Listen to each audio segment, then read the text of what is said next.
Bonjour à tous et à toutes. Au nom de l'Université Bishops, bienvenue à vous, parents, familles, amis, futurs docteurs honoris causa et surtout la promotion de 2022. L'Université Bishops est située sur le territoire traditionnel et non cédé du peuple Abenaki. The land of the Abenaki extended across most of what is today New England, southern Quebec, and a portion of the Maritimes. The Bishops campus is located at the confluence of the Massawippi and St. Francis rivers, significant waterways of the Abenaki people for centuries. We honor the Abenaki's rich history and culture and pay our respects to them as the original stewards of the territory on which we gather. The word convocation, from the Latin convocare, means to call together, to summon. Today's convocation ceremony summons us to a moment of great shared significance.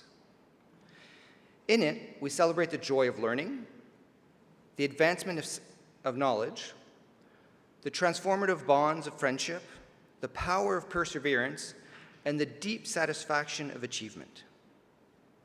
Please rise for the singing of the national anthem, interpreted by Anne Rutherford.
La créativité artistique est au cœur de notre université. Elle représente un moyen important d'exprimer notre humanité. Before the Chancellor formally opens Convocation, I invite the Convocation Choir, under the direction of Professor Fanny Godet, Director of the University Singers, to perform Nobel Laureate Bob Dylan's Forever Young, which will be interpreted by Andrew Rutherford, graduating today.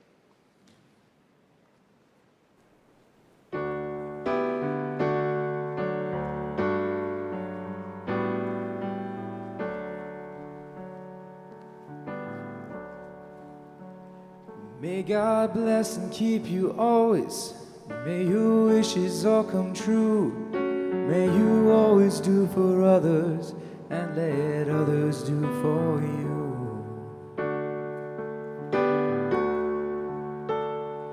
May you build a ladder to the stars and climb on every rung, and may you stay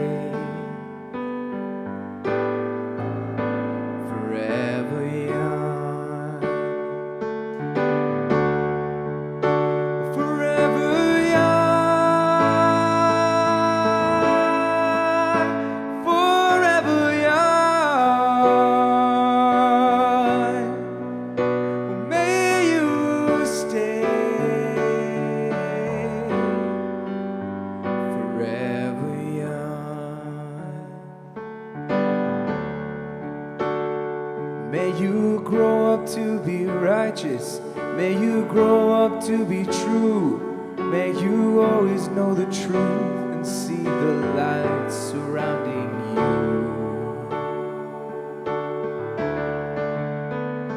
May you always be courageous, stand upright and be strong. But may you stay forever young. Forever young. Forever young. May you stay forever young. May your hands always be busy. May your feet always be swift. May you have a strong foundation when the winds of changes shift.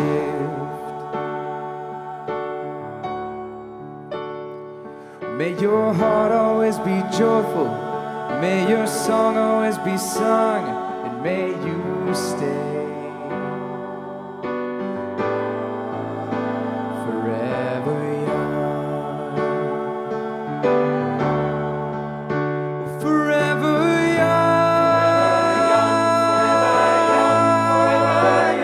Forever young. May you stay forever young. Forever young. Forever young. May you stay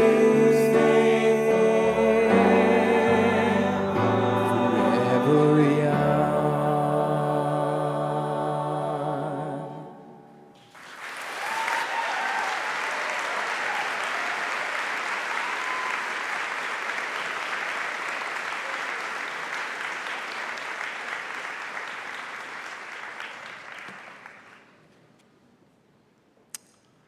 Thank you to the University Choir. It was beautiful and moving.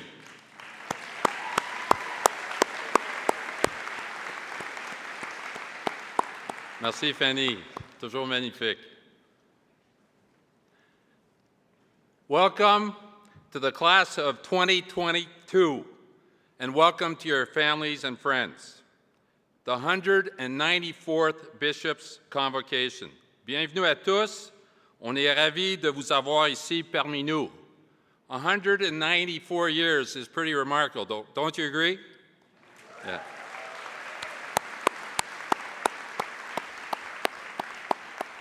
The other thing that's remarkable is this weekend, an all-purple weekend. In fact, making Bishop's history. 4 convocation ceremonies culminating with your class of 2022 today, 2 Chancellor's dinners, and 6 honorary degrees being conferred upon distinguished and deserving individuals such as Essie Edigen and Dr. Caroline Quash-Tan, who you will meet very shortly.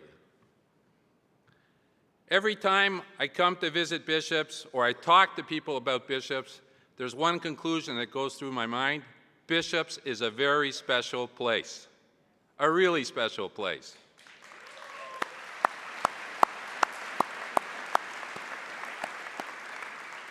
C'est vrai que chaque fois qu'on parle avec un étudiant de Bishops, un professeur de Bishops, on sort avec l'idée qu'il y a un sentiment d'appartenance qu'on ne trouve pas ailleurs. Est-ce que vous êtes d'accord?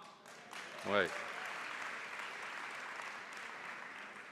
But in the final analysis, the main purpose of these activities is to honor you, the class of 2022, along with the classes of 2020 and 2021, and to celebrate here on campus together with your families and the Bishop's community. Aujourd'hui, l'important, c'est qu'on vous honore et on veut célébrer avec vous ici sur le campus, avec vos familles, vos amis et toute la communauté de Bishops. And you deserve a memorable gathering. You successfully navigated your way through the pandemic from the very beginning to where it is now, a real marathon. But there's a certain poetic justice in the fact that while your class bore the full brunt of the pandemic, yours will be the first graduating class in 3 years at Bishops to receive your diplomas with your classmates and families present in the time-honored tradition of an on-campus celebration for a job well done, and so that you might formally and properly close this very exciting chapter of your lives. 524 undergraduate degrees and 43 graduate degrees will be conferred today. Congratulations to all of you.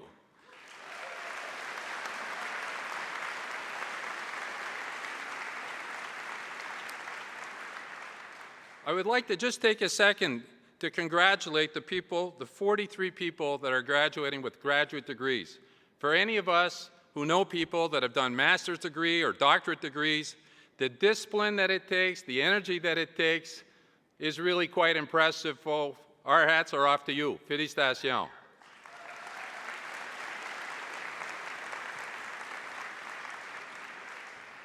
But this is really important to me. I've seen and been able to witness what goes on in the background to make all this happen. So I would be remiss as Chancellor if I did not thank all the people at Bishops who had had a hand in making this exceptional celebration and this weekend a reality. Don't you agree? Yeah, okay. Merci à l'Université de Bishop d'avoir rendu possible cette fin de semaine de célébration exceptionnelle. So just a rhetorical question. So are you, the class of 2022, prepared for what comes next? Thankfully, no one is ever totally prepared. That would be really boring. But think of what you have just achieved, academically and in other aspects of your life at Bishops. You withstood massive uncertainty, and you moved forward with confidence, relying on many of the foundational skills built up during your time here at Bishops. You continued to perform academically, whether in person or on a screen. You worked hand in hand with the faculty to ensure that technology was as helpful as possible in the learning process. You were active problem solvers. You were entrepreneurial and creative, and an impressive solidarity amongst you was evident for all to see. And often last year, despite a campus that sometimes seemed absolutely abandoned, in reality, because of you, Bishops moved forward. Not only did you help each other, you assisted so many others in the community. The interest that you developed, whether inside or outside the classroom or on your screens, the friendships you formed, some of which will last an entire lifetime, the sense of community that you both experienced and contributed to, when taken all together, speak to the value of a strong liberal education. So to answer my question, you are really prepared for the future. At a moment in which other vital issues such as climate change, income inequality, and the Ukraine are becoming more severe, it is apparent that the world and the communities in which we live desperately, and I mean desperately, need leaders, people ready and willing to take risks. And I would implore you to embrace risk. As St. Thomas Aquinas reminded us, if the highest aim of a captain were to preserve his ship, he would keep it in port forever. That should not be your way. The world needs you now more than ever. Be it small gestures or big ideas, whatever your chosen field, we hope that Bishops has helped you point you in the right direction. Perhaps the next few years will, in some cases, validate your career choices, and in other cases, help you decide what not to do. That sure happened to me. My sincerest hope for you is that opportunities present themselves in which your passions match your capabilities. There's no hurry, by the way. You detain the most valuable asset of all on your side, time. Time to live all kinds of experiences, time to correct mistakes, and the time to decide upon what you value most. You probably have already concluded that all work, all the time, is not the answer. And balancing your social life and academic obligations at Bishops surely helped you with that. Do you agree with that? Yeah, I think so. It is to your credit that you want your work and your expertise to contribute in a meaningful way to causes that are both relevant and helpful. If early failures occur, I hope that you understand that persistence and lessons learned can lead to future success at a later stage. And I suspect you've already come to realize that current uncertainties can also lead to interesting opportunities. Could we have ever imagined that given the world's current challenges, that the unemployment rate would be at its lowest rate in years? I was one of the weaker students, truly weaker students, of Latin at a Jesuit high school a long time ago, as you'll discover for yourselves in a few minutes in the convocation. But I do remember the powerful impact of two simple words, non sibi, loosely translated as, it's not about yourself. You can go forward and succeed and prosper, but your chances of having a full life will be greatly enhanced if you remember to make non sibi an important component of all that you undertake. And on non sibi, Bishops has set a wonderful example in which you, the great class of 2022, have raised the bar really high. What an impressive contribution you have all made, and we salute you, really salute you.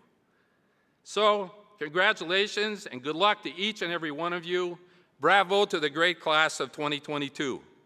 It will be a real pleasure to watch you take your next steps. It has often been said that success occurs when challenges meet leadership. Well, you are off to a good start. I'd like to congratulate also the talented, dedicated Bishops faculty, who I'm sure at each convocation must look on with a strong sense of satisfaction and pride in watching the graduating class move on. So could you do that with me? Could we congratulate?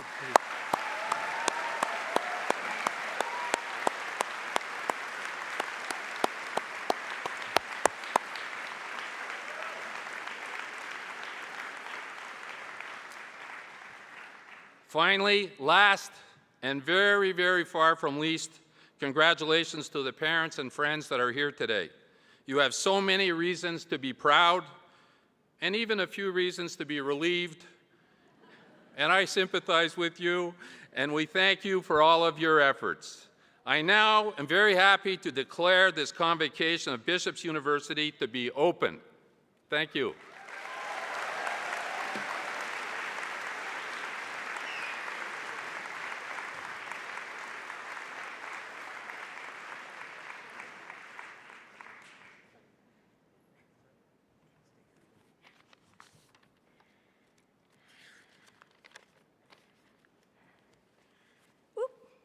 There we go.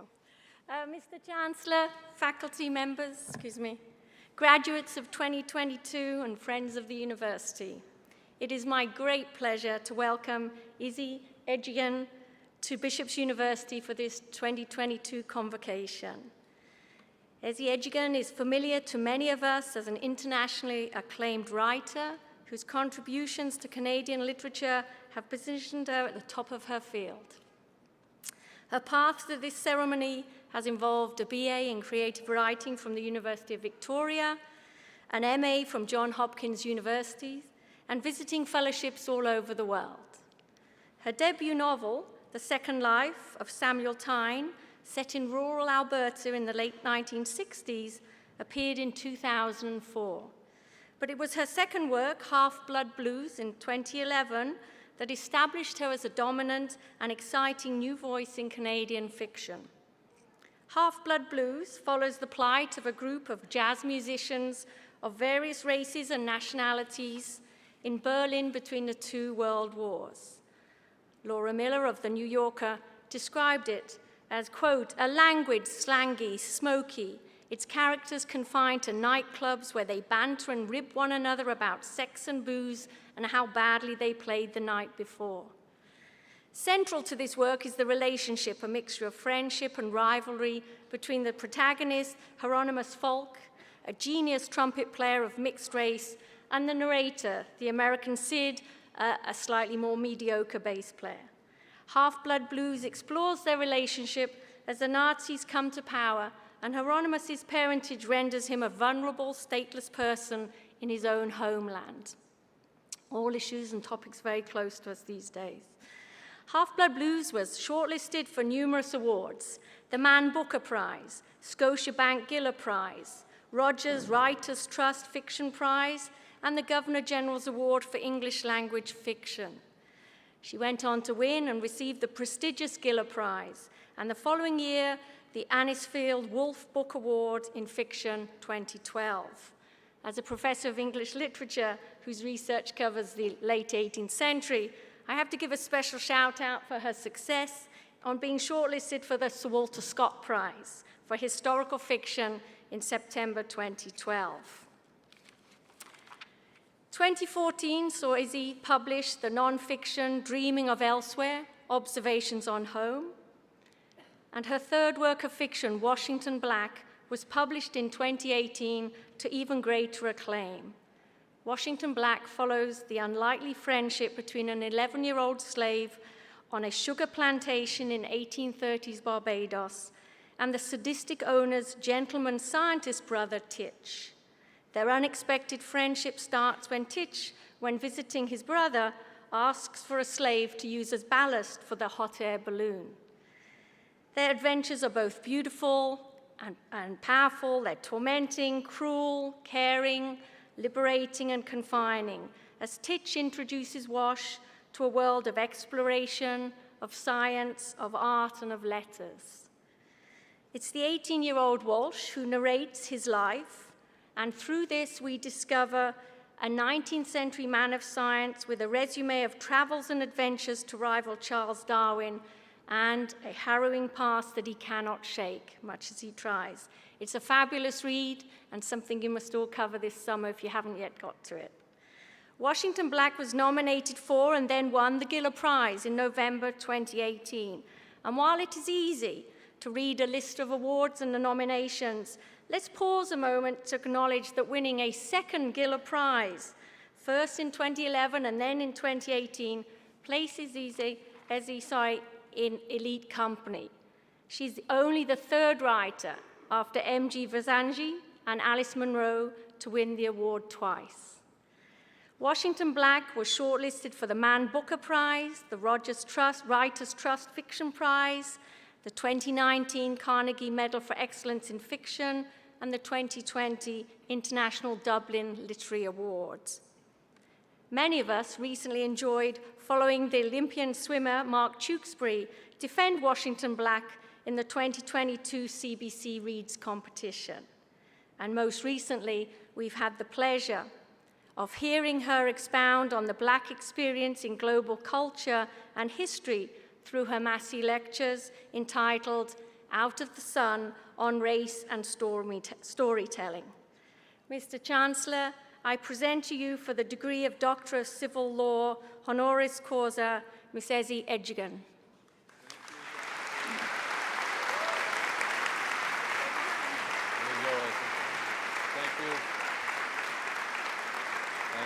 Thank you.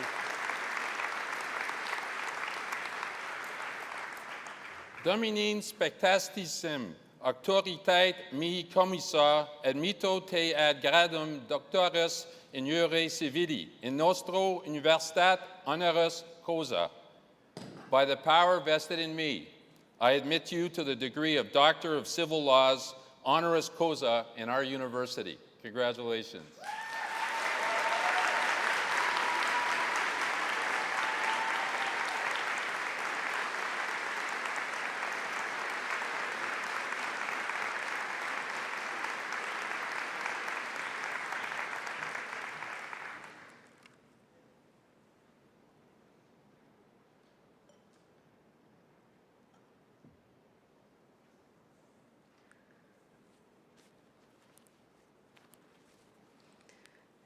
Thank you so much. I'm so moved and honored. Chancellor Fournier, President Gordon, faculty, distinguished guests, endlessly supported family and friends, and finally, to each of you, the ambitious, hardworking, and talented graduates of the class of 2022. Congratulations.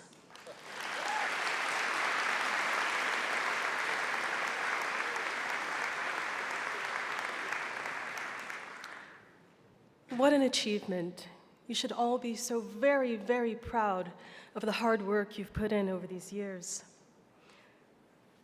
So I'd like to start by telling you an anecdote about a moment in my life. In 2010, during the springtime, I settled for several months in a small Finnish village to write. I had seen very little of the world in those days.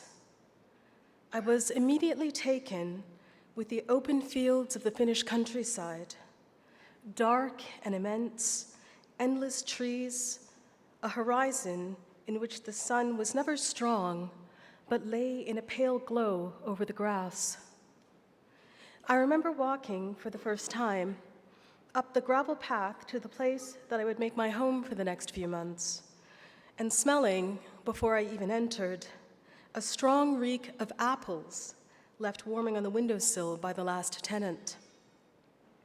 The apartment was small, with rough tables and chairs carved by a local carpenter from raw blonde wood.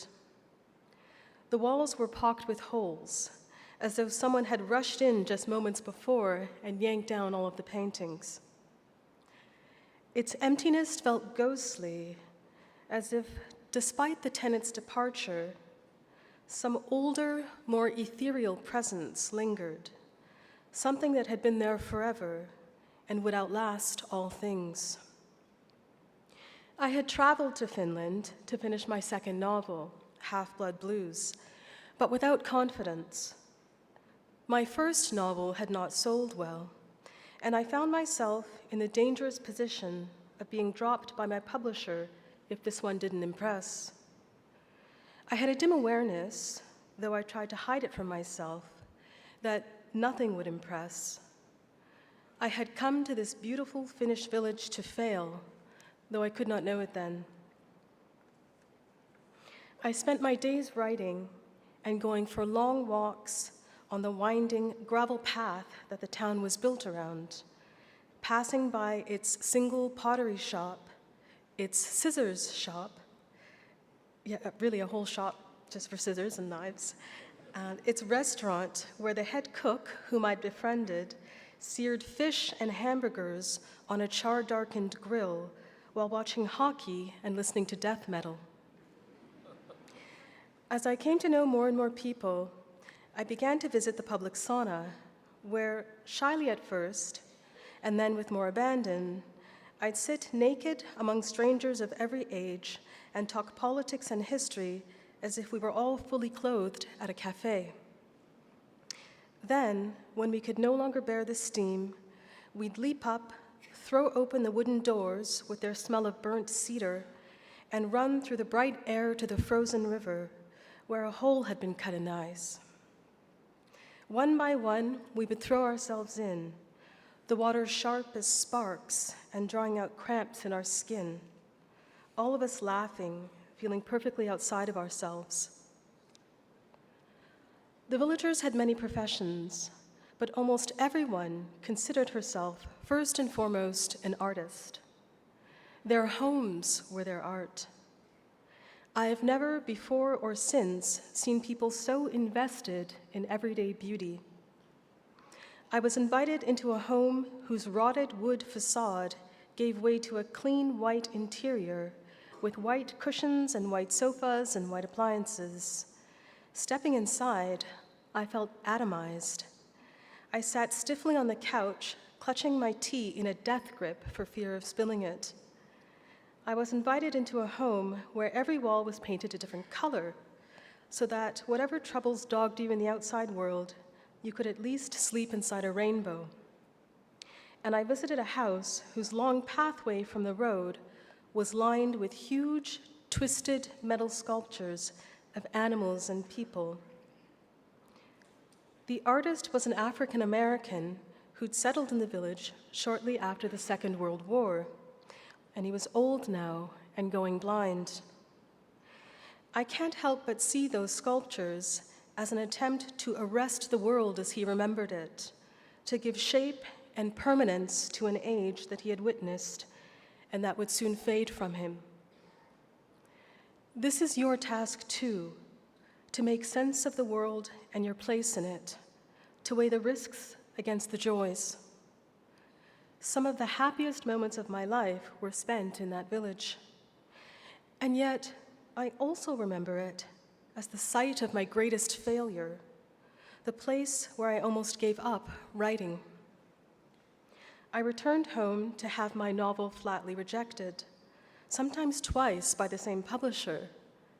How's that possible, you ask? But somehow it is. But I was shut out from a publishing world that I'd barely dipped my toes into. A small British publisher took the book on, but very modestly. My novel had about it the abandoned quality of those apples on the windowsill in my small Finnish apartment, of something on the verge of rotting away. It can almost feel cliché now to speak about the benefits of failure. When you're deep in the thick of it, to have someone tell you what a gift failure is can make your hair stand on end and force you to sit on your hands to resist slapping them. But so much about my Finnish misadventure came back to me when I thought of what I might say to you today. You who are about to venture out into a world so changed after these last 2 years. I thought about your hopes and the triumph of all that you will certainly accomplish. But I thought about your fears, too. I wanted to respect them, but most of all, I want you to respect them. Today you are graduating. What an enormous achievement. But in taking stock of this moment, I would ask you to think of it as a piece of a larger journey. And on this journey, you will sometimes make mistakes, be left searching and uncertain. You will find that there are days when you have no idea what you're doing. I want to tell you right now that this bewilderment is only natural and part of the process. Make peace right now with the idea that your life will not take the exact shape that you seek to force on it, that the route to your achievements will not much resemble what you had imagined. You will, at times, make mistakes. You will, at times, feel lost. This will be as true in your love lives as in your careers. The unexpected always wins out, and thank God for that. How boring life would be if the path were fixed. But not only that, our failures in life, those moments when we flub up and stub our toes, are actually our greatest blessings. They are some of the few times when we will be humbled enough to recognize that we need to change. They force us to push in different directions, to evolve, to open ourselves to new answers. I often joke that had I known how hard the publishing world could be, I would never have started writing. But I know that it is in grappling with my failures, in having that novel rejected, in getting a poor review, that I've learned the most about myself. After my book was rejected, I rewrote the novel one final time, using some of the details of my Finnish trip. I let the camaraderie of the public sauna infuse a scene that took place 80 years earlier in a bathhouse in Berlin. All of those houses I visited somehow came alive in the wartime homes of Germany and France. And the blind American sculptor in the Finnish countryside became, in my ending, the blind American sculptor in the Polish countryside. In visiting that small village, desperately hoping to write something that would dig me out of a hole, I discovered something else: how to absorb my failure and change it into something new.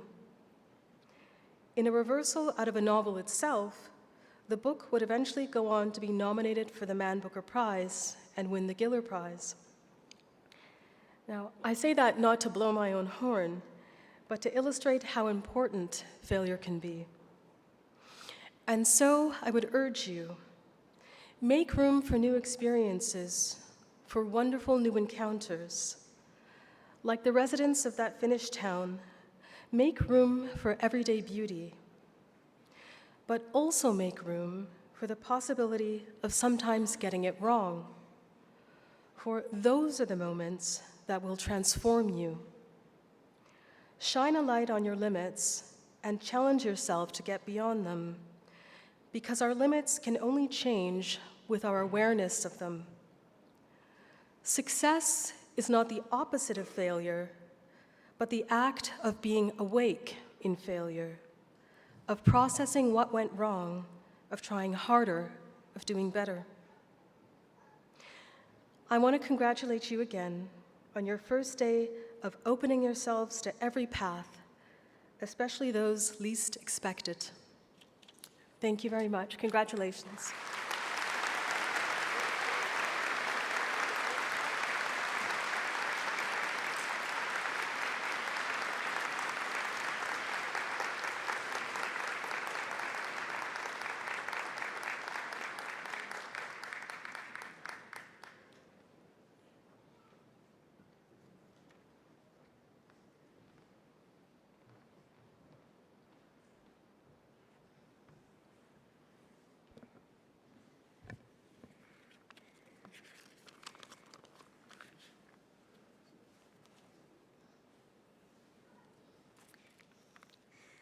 Mr. Chancellor, faculty members, graduates of 2022, and friends of the university, it is an honor and a pleasure to introduce Dr. Caroline Quashtan, a clinician scientist who contributed to saving hundreds of lives and is a living example of women empowerment.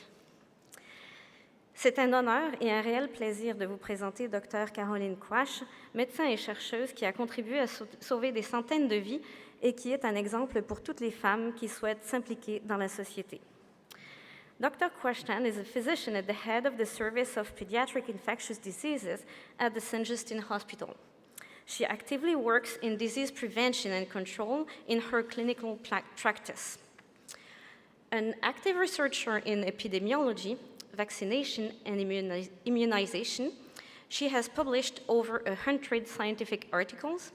She writes reports for the Institut National de la Statistique du Québec and authored several book chapters.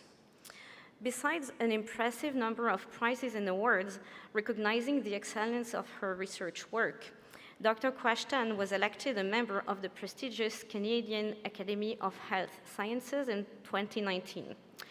No need to say that this academy only selects top-ranked scientists and physicians for their commitment to advance health science, their demonstrated leadership, creativity, and substantial accomplishments. Professor at the Université de Montréal, adjunct professor at McGill University, and scientific collaborator at the School of Public Health at l'Université Libre de Bruxelles, she is engaged in the teaching and training of many students that she inspires to become better citizens. Recipient of the Merit Fellowship from the Fonds de Recherche du Québec Santé, and recently awarded a Canadian Research Chair with more than $2 million of funding, her contributions as an international expert in disease prevention are unanimously recognized. Chair of the National Advisory Committee on Immunization of the Public Health Agency of Canada between 2018 and 2021, she's currently heading the Immunization Committee of the Institut National de Santé Publique du Québec. Her positive influence on the health of Canadians granted her the Impact Award from the Quebec College of Physicians. For most of us, the word popcorn evokes a delicious, crispy snack taken while watching a movie. For Dr. Quashtan, popcorn is the acronym for the new platform she's heading. This platform will collect and coordinate research networks across Canada to improve clinical practices and health outcomes in pediatry. When we ask Dr. Quashtan about her inspiration and motives, she cites many strong women: a fourth-degree science teacher, the renowned physician Virginia Apper, and her grandmother, who immigrated to Quebec in 1975, are among her highlights. Today, Dr. Question is herself a role model for young women engaged in science. Thanks to her public intervention during the COVID-19 pandemic, many people found answers to their questions and fears. Aujourd'hui, Dr. Question est un modèle inspirant pour les femmes engagées en sciences, incluant moi.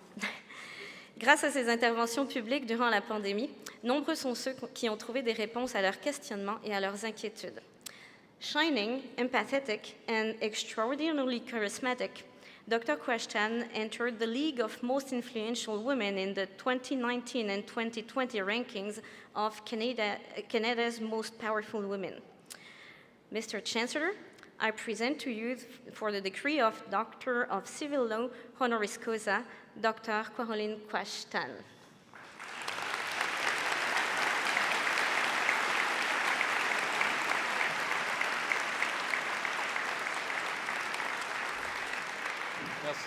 Merci, Dr. Chameau. Merci beaucoup. Merci.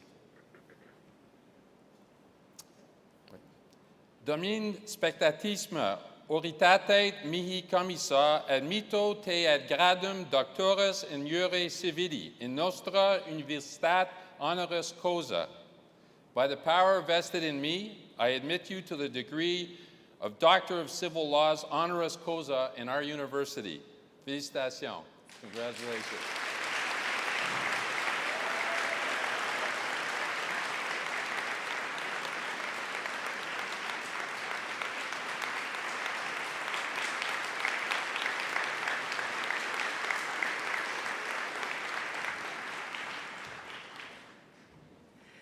Merci beaucoup. Monsieur le chancelier Fournier, Monsieur le principal Goldblum, professeurs et membres du personnel académique, parents, amis et nouveaux diplômés, je tiens d'abord à remercier l'Université Bishop pour l'immense honneur qui m'est accordé aujourd'hui. Si je ne m'étrangle pas. Ce doctorat honorifique est pour moi une grande source de fierté, signe d'une reconnaissance désintéressée de la société dans laquelle je vis et je travaille. Bien qu'il ne s'agisse pas du premier honneur que je reçois, il est à coup sûr celui qui, à ce jour, me touche le plus. C'est dans l'adversité qu'on réalise ce dont on est capable. La COVID-19 m'aura permis, malgré moi, de prendre la mesure de tous les enseignements, de toutes les occasions d'apprentissage et de m'inspirer des personnes qui ont jalonné mon parcours et qui ont fait de moi la personne que je suis, prête à faire face à un tel défi. Défi qui, ai-je besoin de le rappeler, en fut tout un. Jamais n'aurais-je pu imaginer ce qui nous attendait. Nous naviguons en pleine pandémie depuis plus de 2 ans et avons dû souvent naviguer à vue. Le 13 mars 2020, mes enfants, comme tous les élèves du Québec, se faisaient dire de ramener leurs effets scolaires à la maison et tout fermait, cégep et université inclus. Nous ne savions pas à quel point l'impact de ces fermetures scolaires et ces enseignements en ligne du primaire à l'université aurait sur les apprentissages. Nous ne savions pas à quel point cette pandémie serait longue et dévastatrice, et nous ne le savons pas tout à fait encore. Nous le découvrirons au cours des prochaines décennies.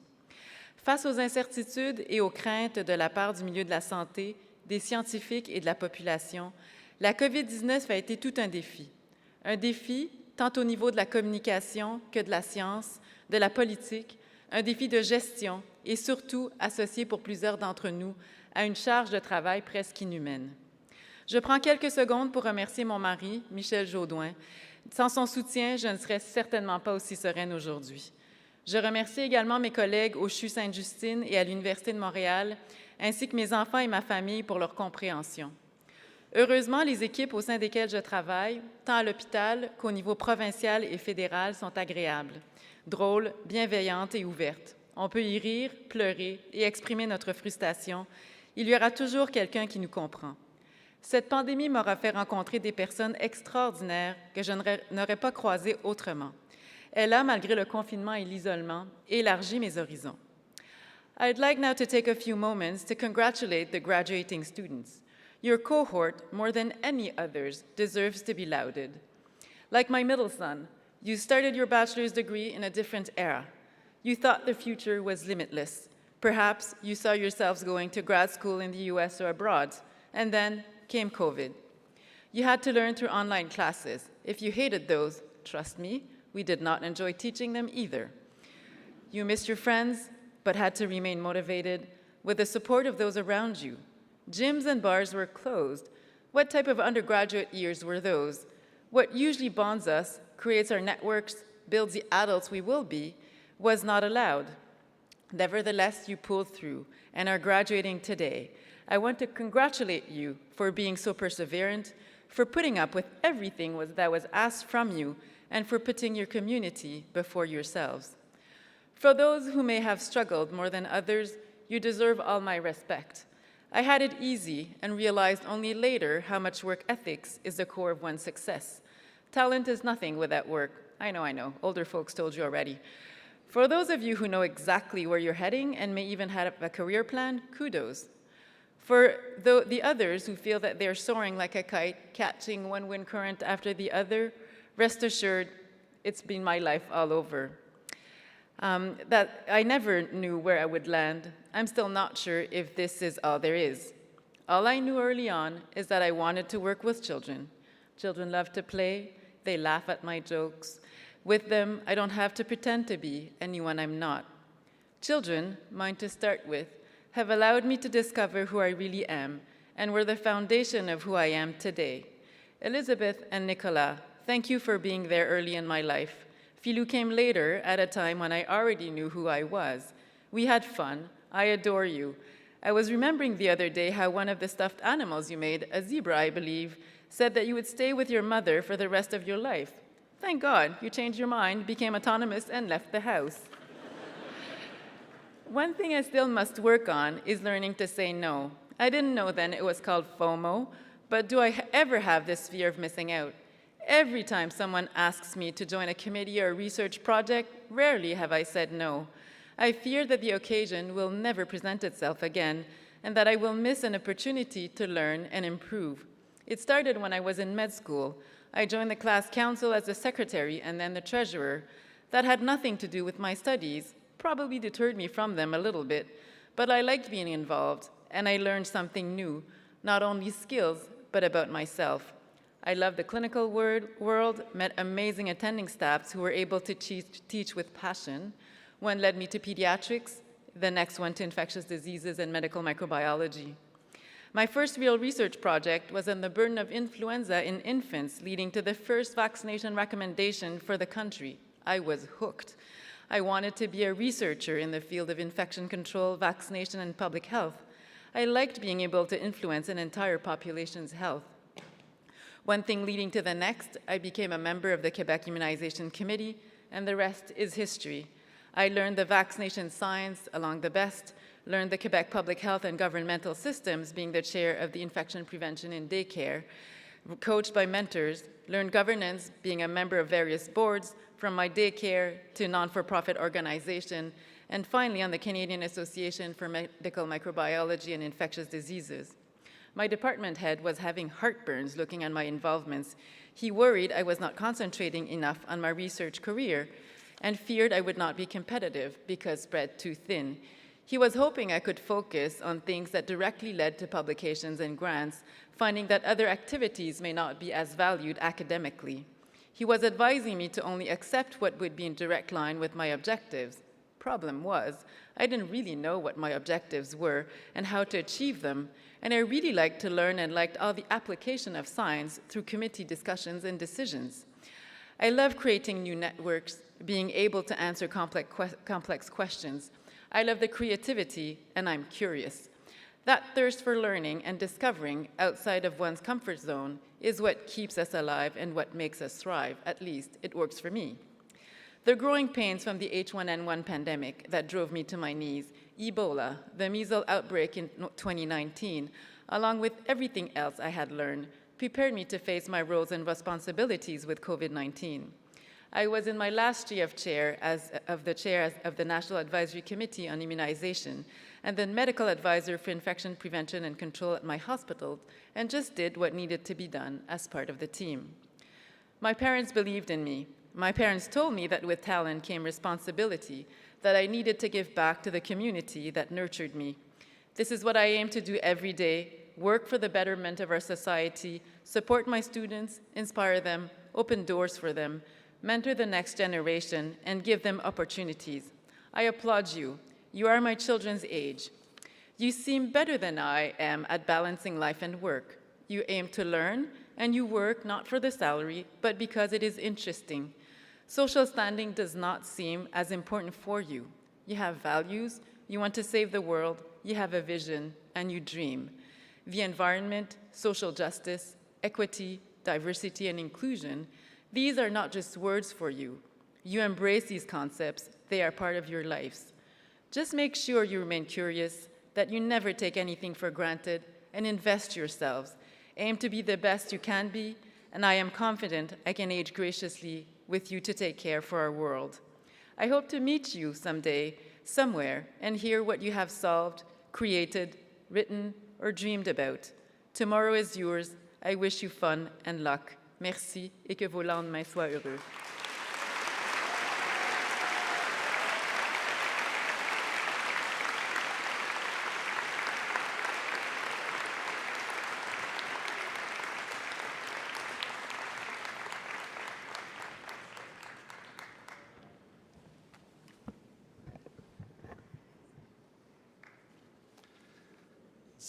So now we proceed to conferring your degrees. So here's how it'll happen. I'm going to first invite those receiving the Bachelor of Arts degree to stand, not now. Then you'll be ushered towards the stage. Your dean will then call your name.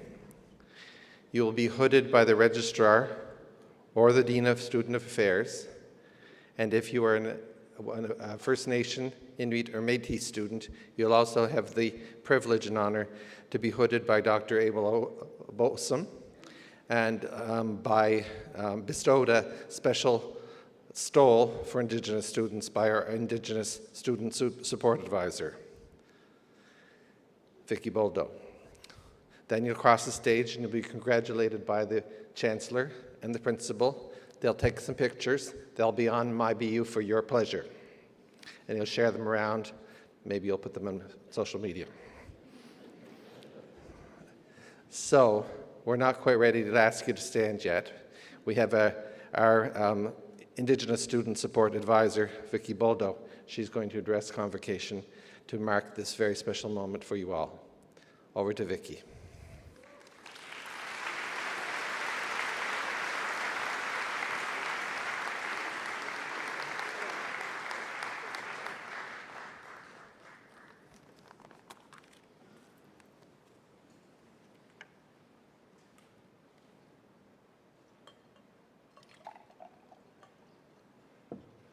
Feel a little bit like I'm at the beach up here. It's so warm.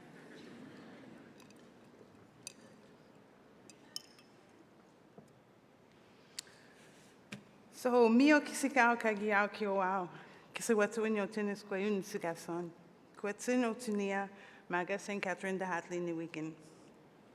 So I was saying a little bit in Cree of good day, greetings to the day, greetings to all of you. I hope you're all well. My heartfelt greetings to all of you. Day of celebration and history in the making.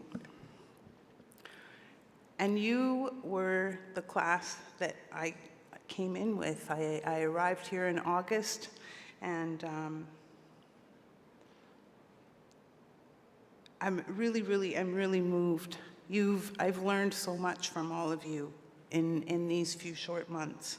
And so it's a little bittersweet that there's some of you that I really connected with and thought we were gonna have a bit more of a journey. And then I realized these past weeks as I crossed some of your paths, you shared that you were graduating. And so bittersweet. I'm so incredibly proud and happy, and yet there's a little bit of sadness there. So for those of you that don't know me, my name is Vicky Boldo. As I said, I joined in August as the Special Advisor Indigenous Student Support. I'm Cree Métis Coast Salish. I'm an adoptee from the 60s. So I grew up out in British Columbia in the Cowichan on Vancouver Island, and have spent my lifetime journeying to connect to myself, find out. I've often been told, find out who you are, where you're from, who your people are. And so I've done that through the years, and now have the incredible honor of accompanying students on their academic journeys, but also with the First Nations, Métis, and Inuit students. There's also something about growing into the pride of our identities. So I humbly stand before you today in the awe of your accomplishments. I'm a mother and a grandmother, and just last month I became a great-grandmother. And I can appreciate and understand some of the emotion that all of you, the families, are experiencing today and over the weekend. We gather finally in person, and I was quite intimidated to realize it was the 194th Convocation ceremonies. That's quite a long-standing history.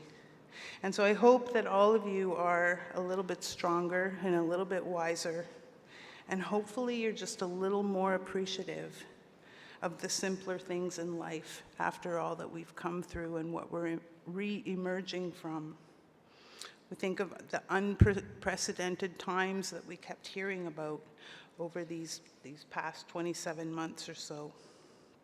And you as students were confronted without doubt with some of the biggest challenges of your lifetime.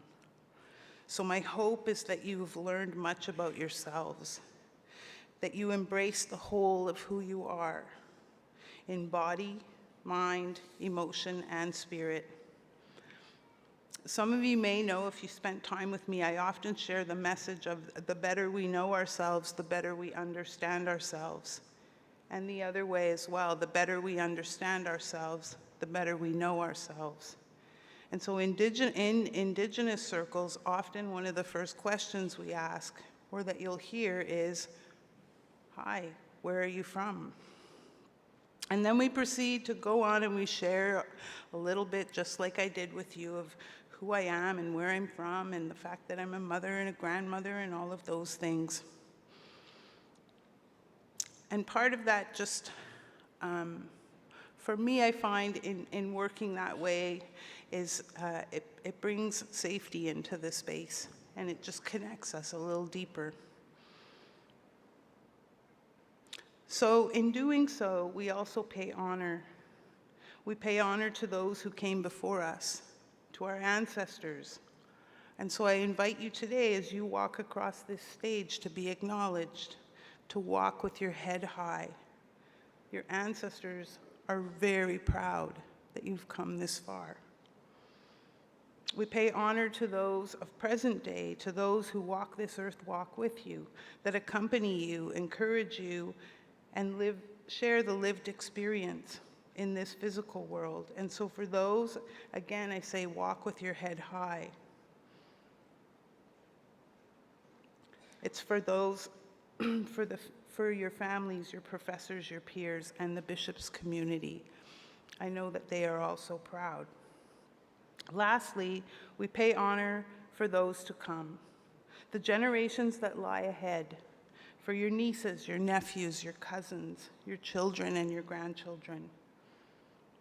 Many of you have already shown your leadership, and this will continue as you venture forth. Walk with pride and integrity. Remain true to your values. Remember that your decisions and actions will impact the world for the future generations. I too am proud to be part of change today, proud of the Bishop's administration for acknowledging and supporting our Indigenous student graduates in a very unique way. First Nations, Métis, and Inuit students will receive ceremonial scarves to mark the completion of their degree. This is a gesture that has been taking place in many post-secondary institutions across Turtle Island for some time now. And bishops now will too carry out this practice in alignment with its commitment to what I call reconciliation, taking action, walking the walk, talking the talk.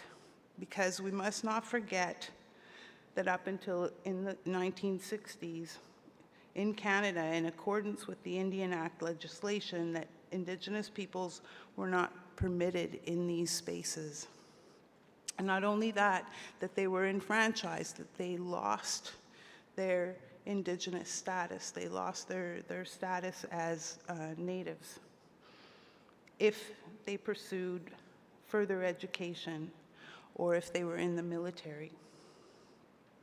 So it's interesting because this past year, one of our faculty members invited somebody who I consider as a knowledge keeper, but an educator from Ganawage.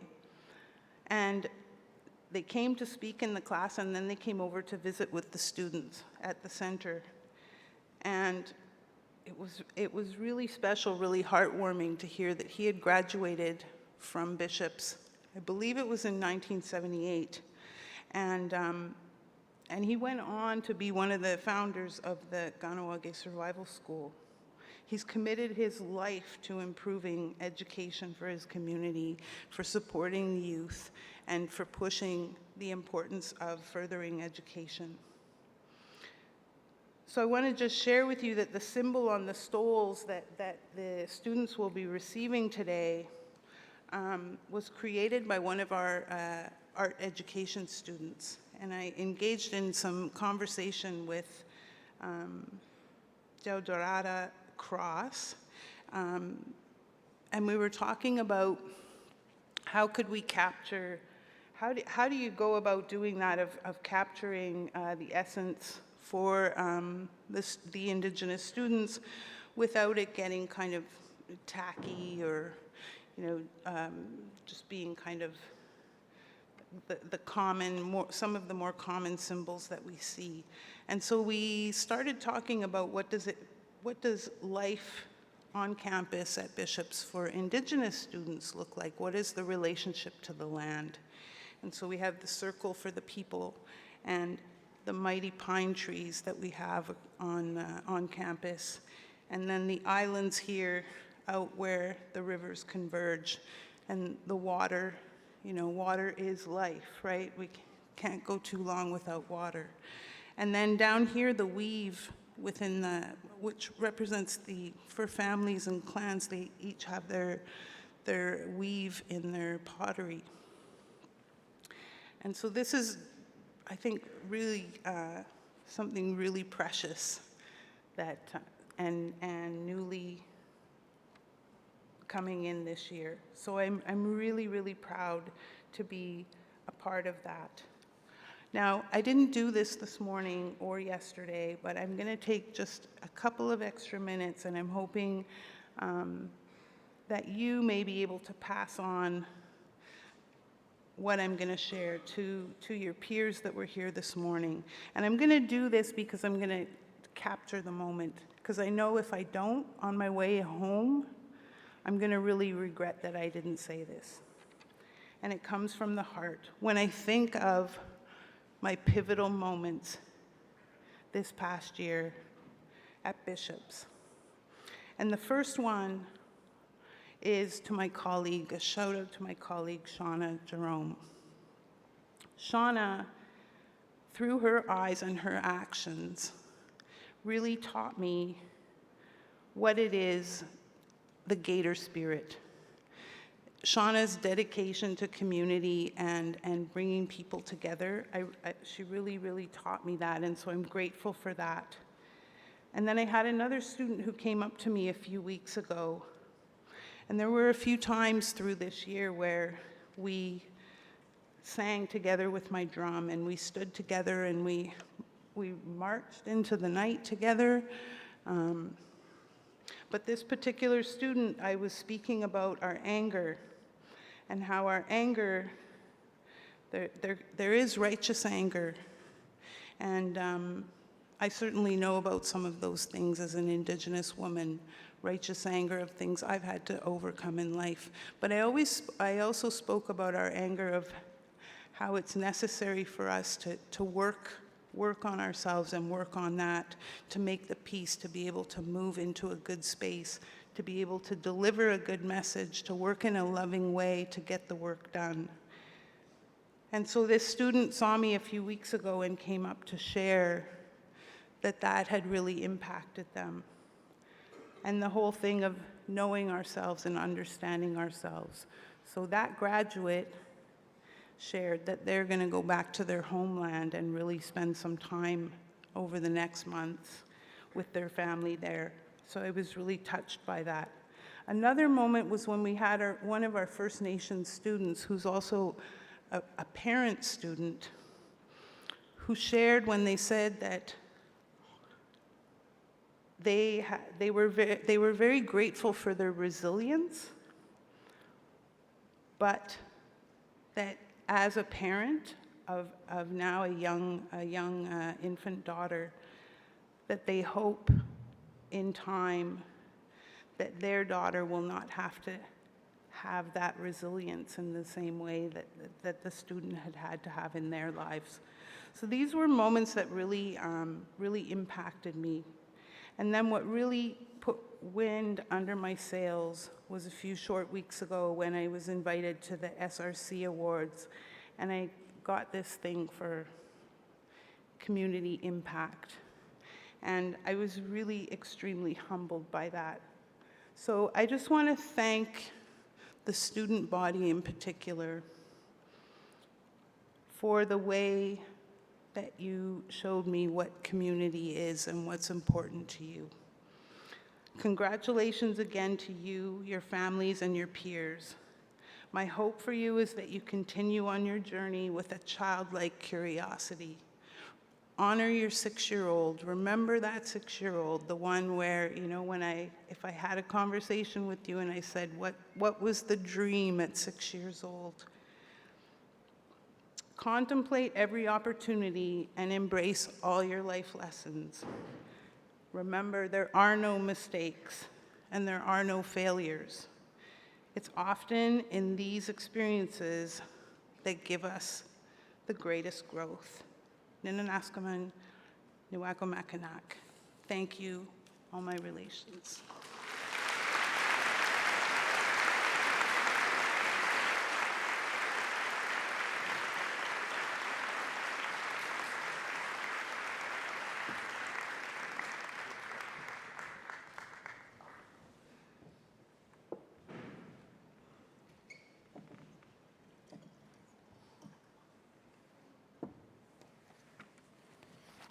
Okay, now it's the time.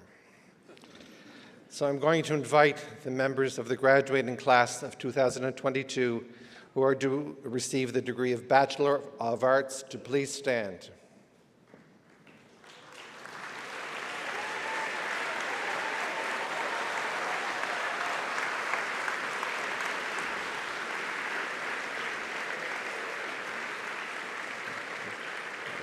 Wow, Dean Murray has a lot of names to call.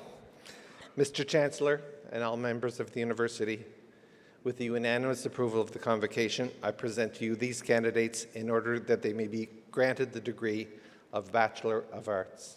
By the power vested in me, I admit you to the degree of Bachelor of Arts of our university, together with its responsibilities, rights, and privileges.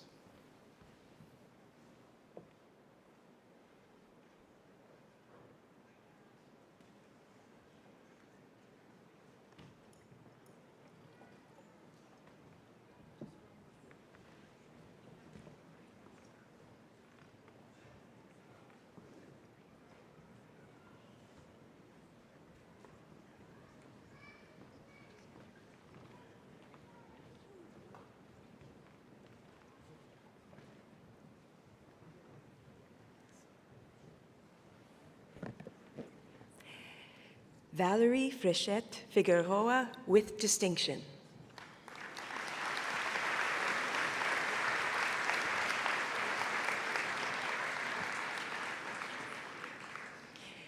Justine Trump with distinction.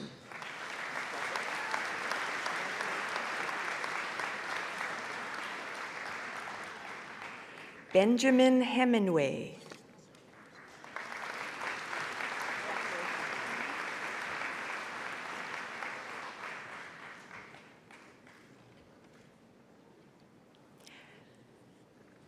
Amaya Isabel Perez.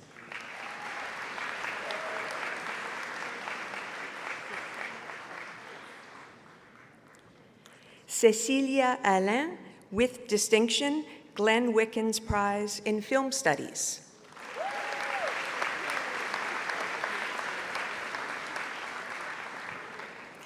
McAllister Arendt, with distinction, the Roderick Thaler Memorial Prize in History and the University Prize in History.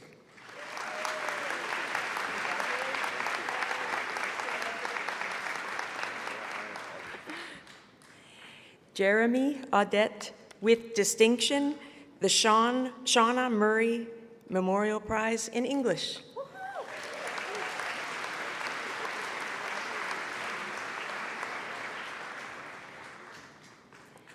Amber Sky Belanger.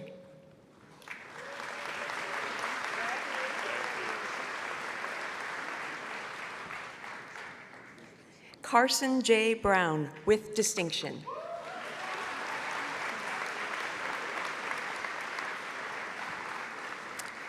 Jordan Green, with distinction.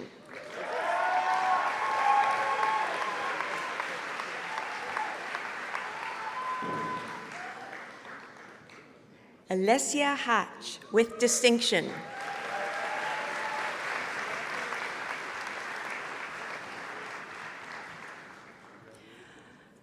André Romeo Lacroix, with distinction.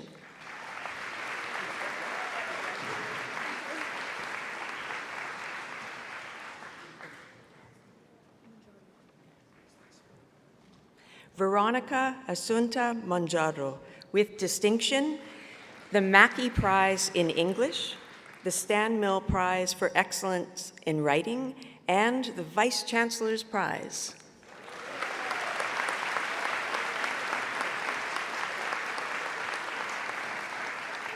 Jessica Parsons, with distinction.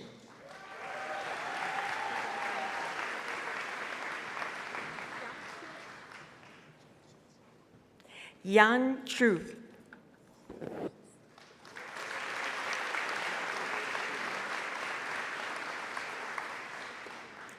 Paul Schultz Kutmansch, with distinction, University Prize in Music.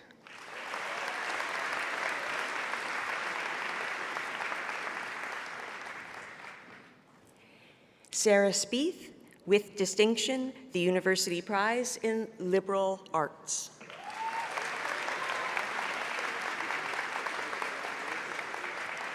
Liam Barak.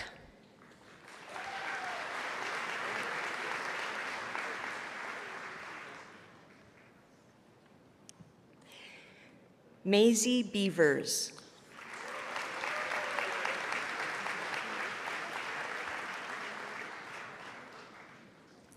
Laurence Bélanger, with distinction.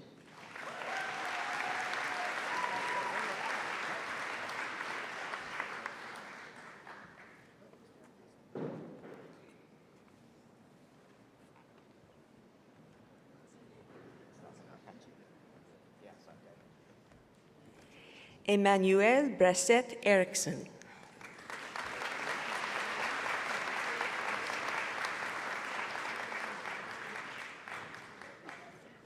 Citong Douin.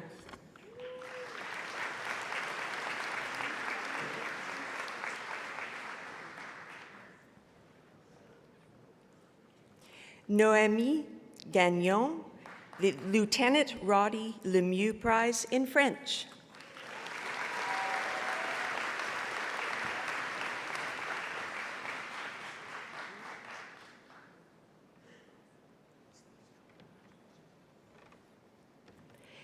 Jessica Gingras, with distinction.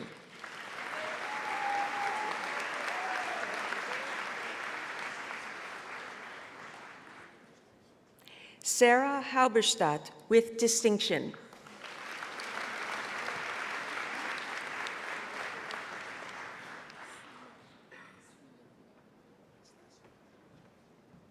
Sile Yu, with distinction.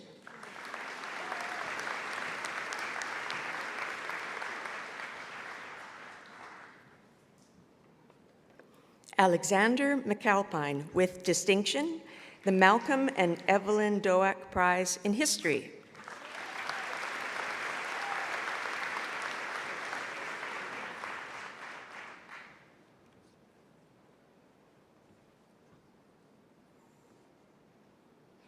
Trinity Merrithew.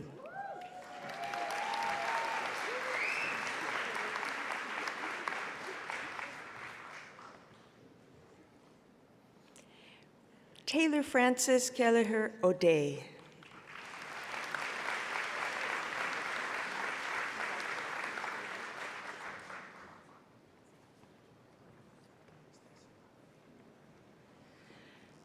Norman Uso.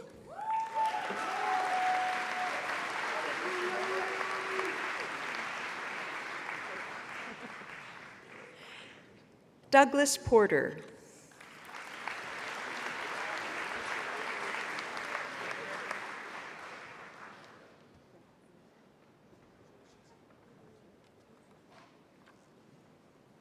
Audrey Roy.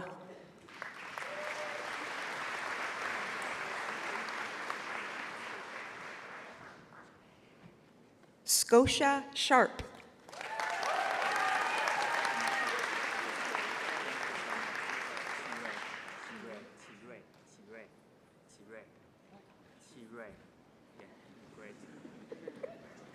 Chire Shu with distinction.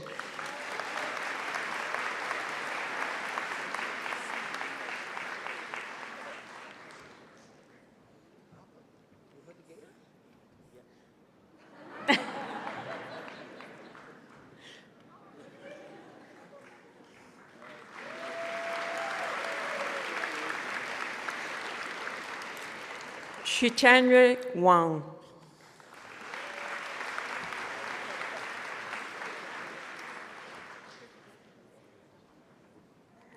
Robert Weary.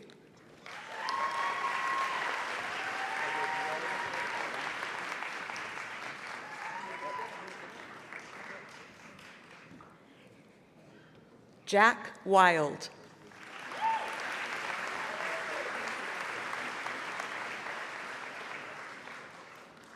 Haley Wood with distinction, the University Prize in Modern Languages.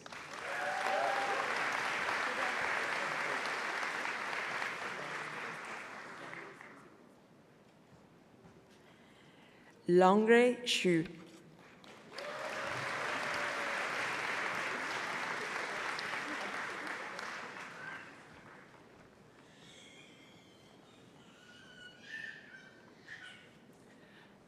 Maude Beaulieu with distinction.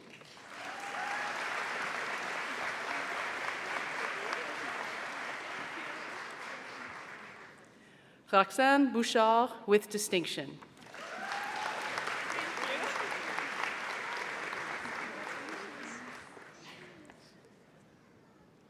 Amélie Boucher with distinction.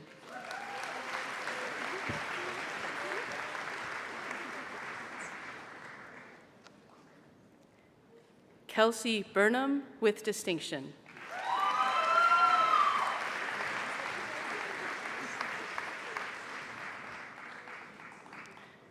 Jade Champagne with distinction.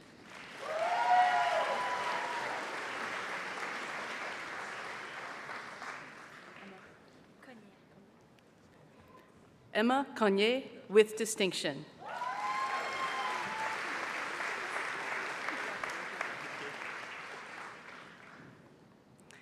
Enzo Evangelisti with distinction.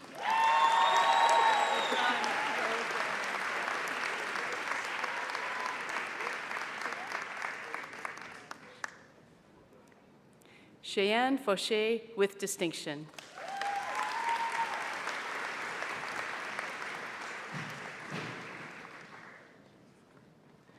Molly Sawyer Fuller.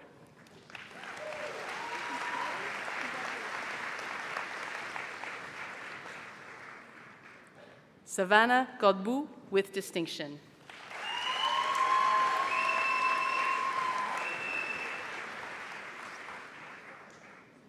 Mathieu Gosselin with distinction.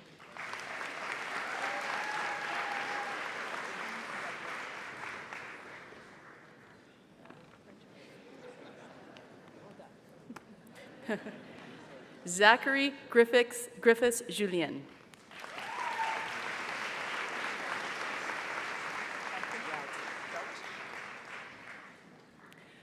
Justin Grout with distinction.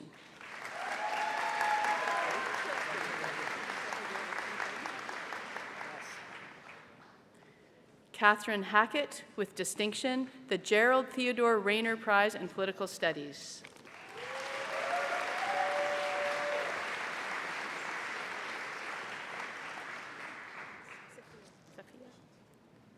Safia Thibodeau Hafid with distinction.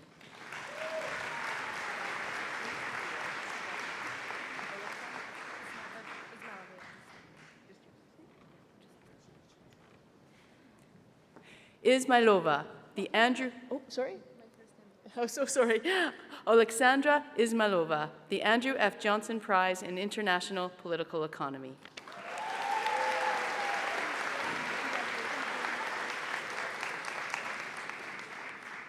Kyla Kyle.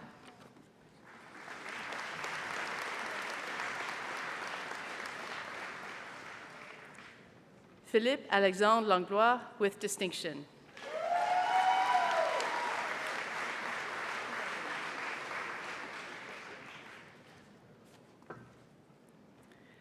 Megan Légaré with distinction.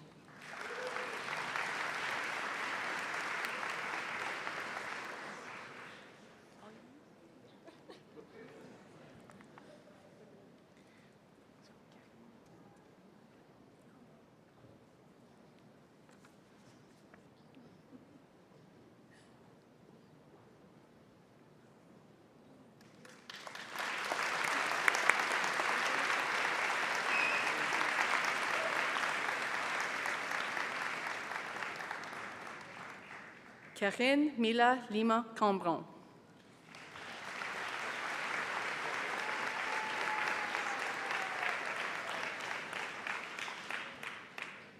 Grace MacArthur with distinction.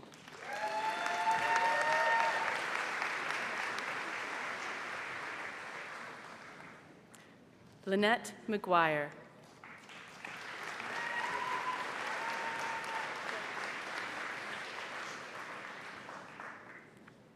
Mireille Mignot.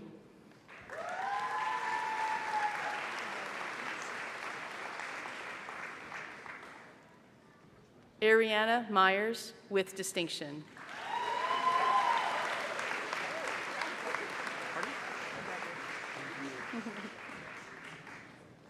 Matthew Rainsford.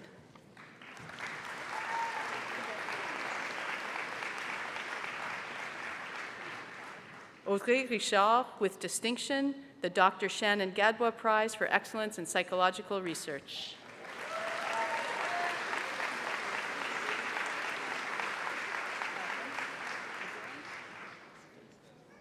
Myriam Roy with distinction.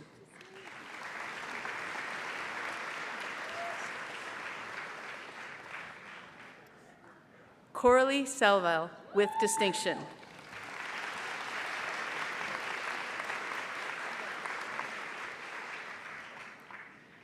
Lily Schricker with distinction, the Professor T.W.L. McDermott Memorial Prize in Political Studies.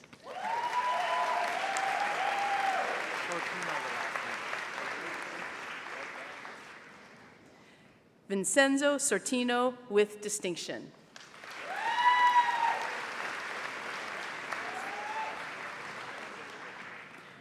Jaden Stockhill with distinction.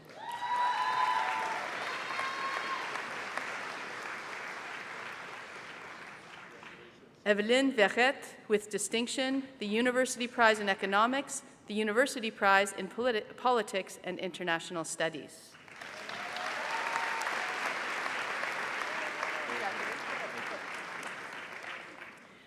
Benjamin Wilgen with distinction.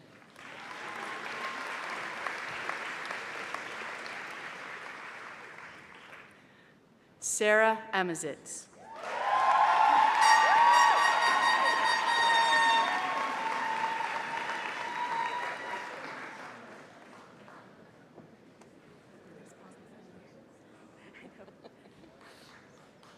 Rebecca Armstrong.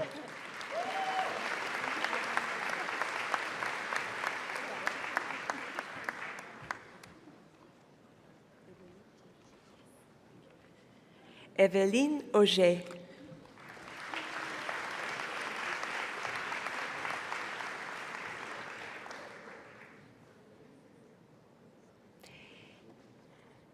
Jessica Bélanger with distinction and the University Prize in Environmental Studies and Geography.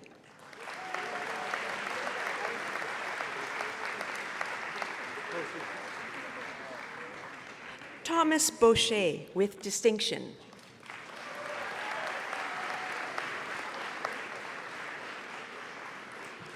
Georgia Bender with distinction.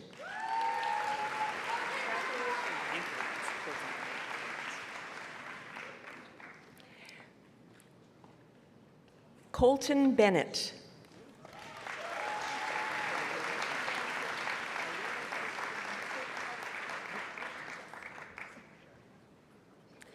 Alina Kristen Buchhout.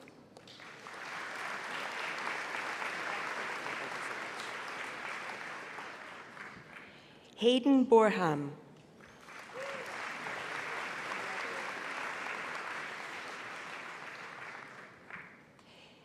Bianca Brassard Peck.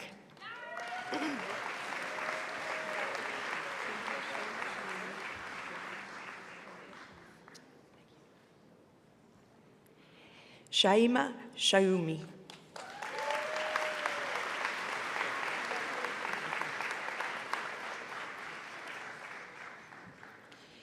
Nicholas Coutu.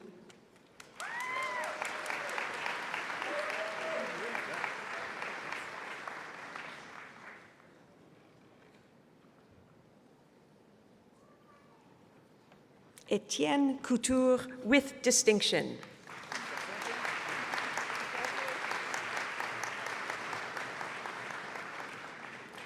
Olivia Cox with distinction.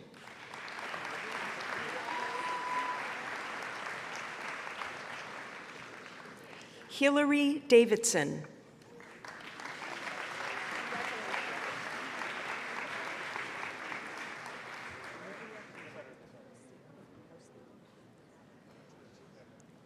Olivia DeWitt Houstaden.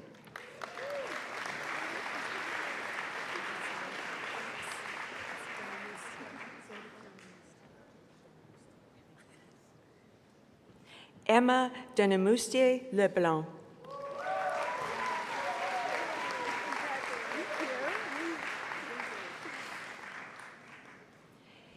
Pascal Louise Desmarais with distinction.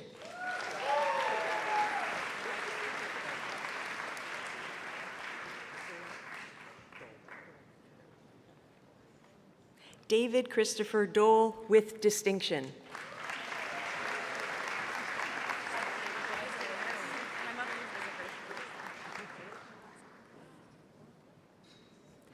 Lena Jeanne Dubois.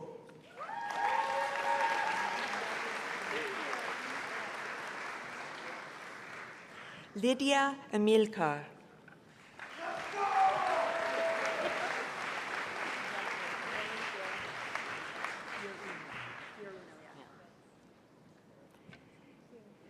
Madison Fiorino.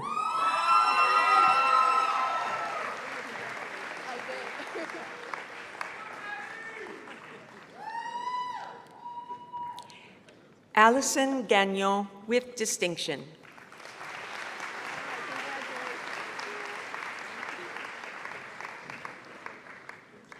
Eliane Gagnon.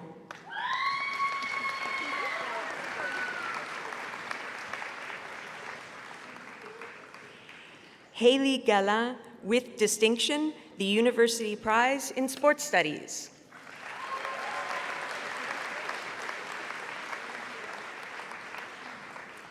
Chloe Gallant.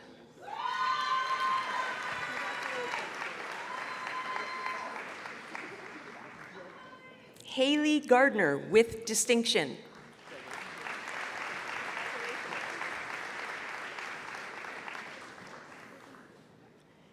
Jack Graham.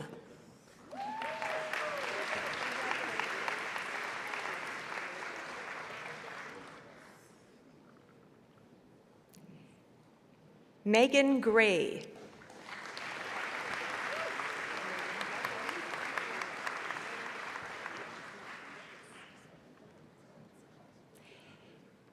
Gillian McLean with distinction.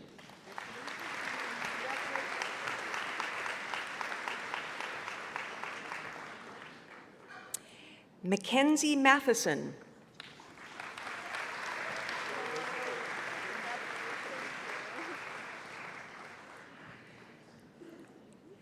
Gwendolyn Mulligan.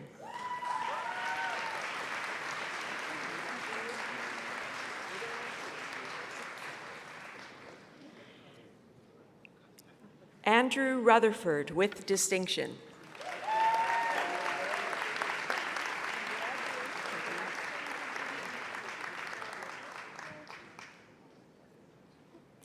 Victor Howard Ingalls.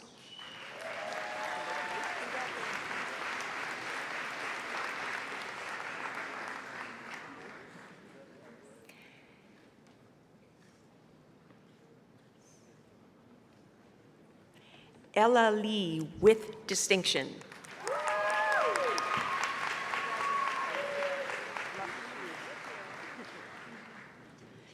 Alana Jacobs with distinction.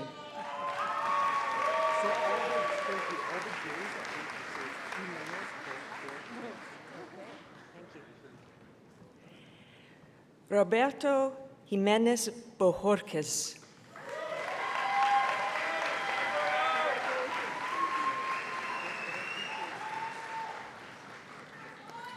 Mara Elisa Davison Kotler.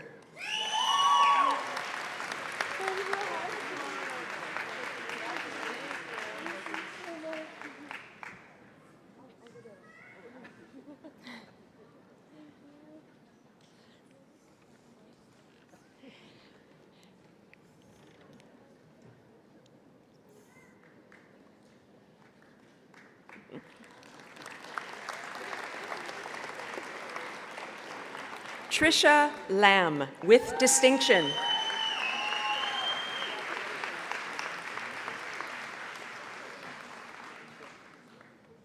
Frédéric Larouche with distinction.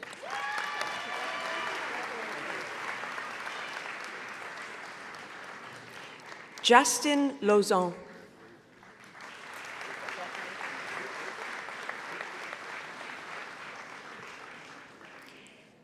Alex Lemieux.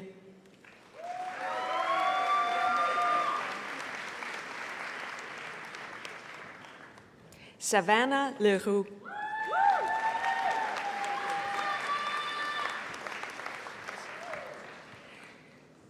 Charlotte Leseigneur.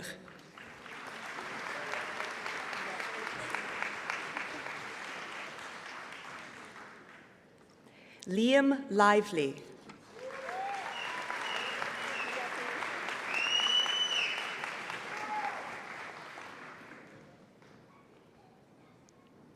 Nathaniel Loud.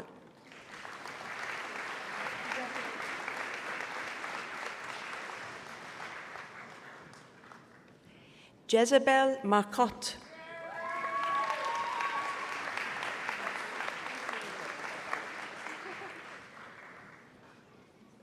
Hannah McLean with distinction.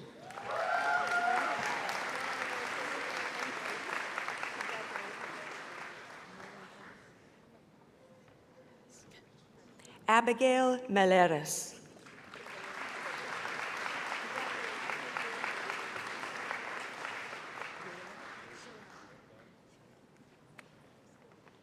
Joël Ménard.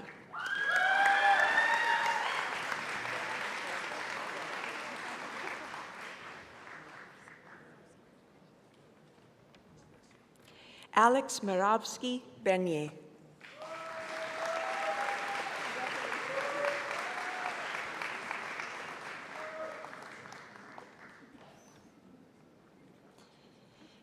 Jack Aiden Murphy with distinction.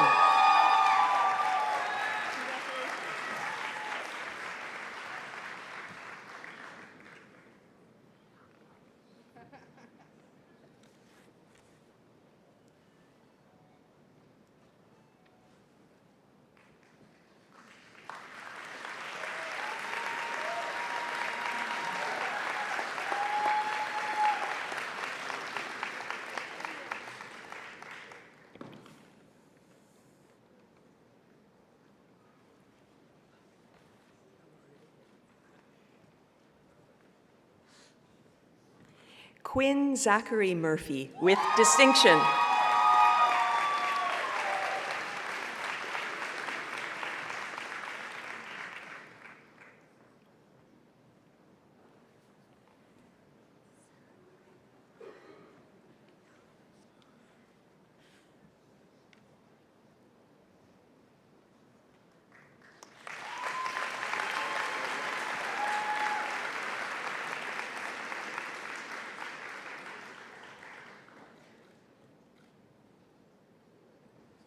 Sarah Murray.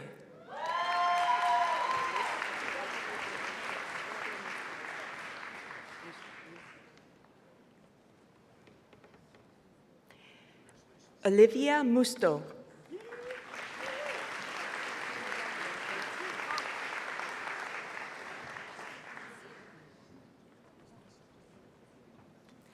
Oswald Sulumu Mwanda.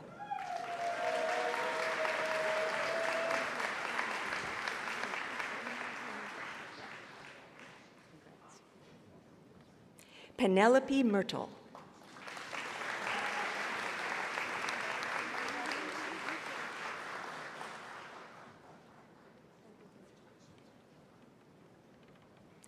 Jada Endopedro.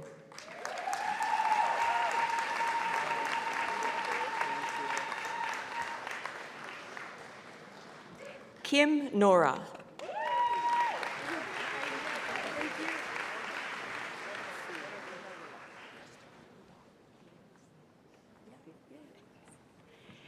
Kayla Willett.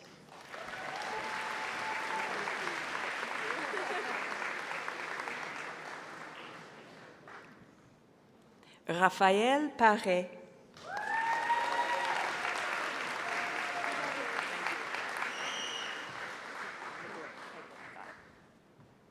Andrew Pegler.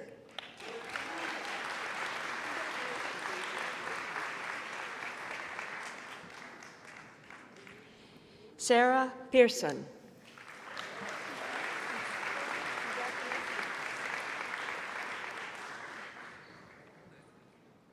Camille Pepin.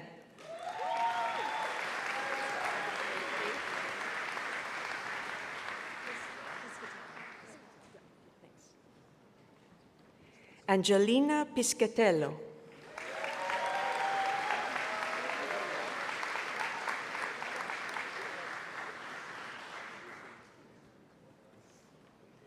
Kelvin Poitras, with distinction.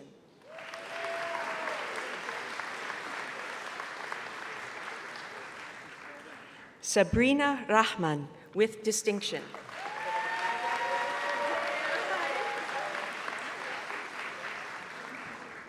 Carrington Robinson, with distinction.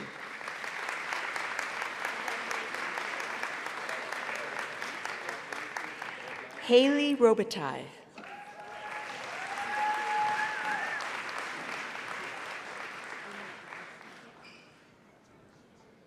Emmy Roussy, with distinction.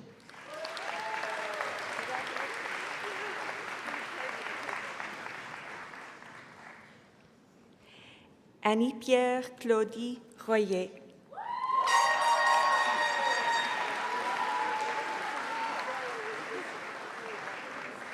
Sammy Royer, with distinction.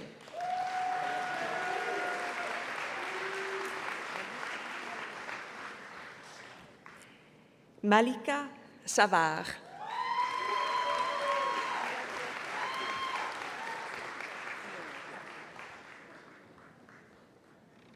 Gabriel Schnur.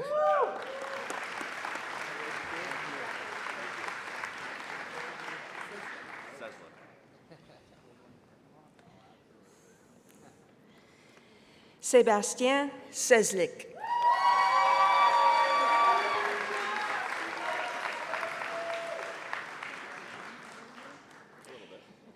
Emma Shan.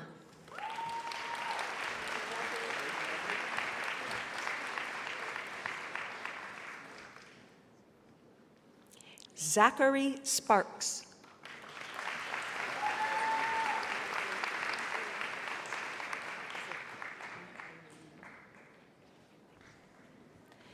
Amy Lee Tebbett.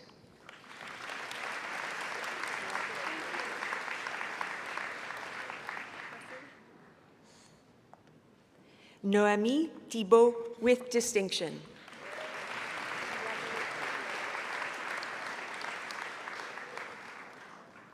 David Toppa with distinction, the John W.Y. Smith Prize in Economics.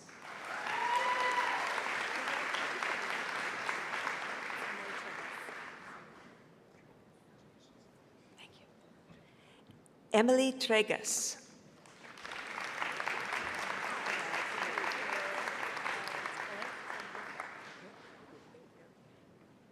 Eve Terjean.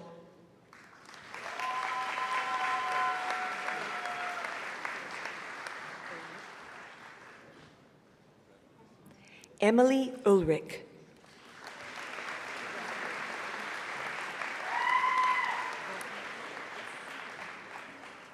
Claudia Vogenreiter with distinction.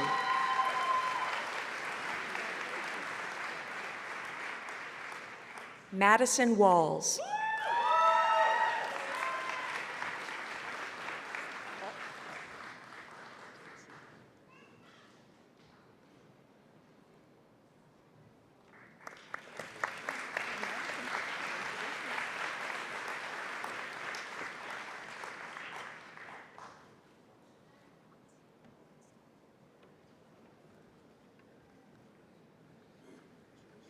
Rachel Weinstein, with distinction, the University Prize in Religion.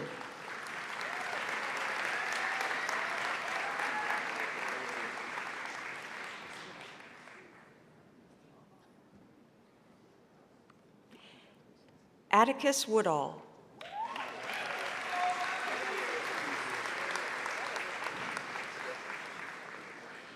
Cameron Wilson, with distinction.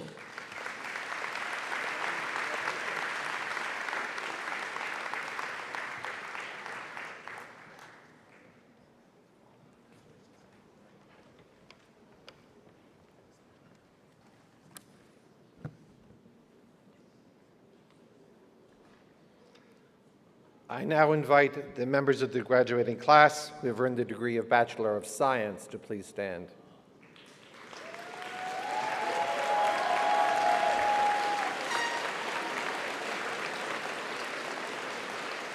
Mr. Chancellor and all members of the university, with the unanimous approval of the Convocation, I present to you these graduates for the degree of Bachelor of Science.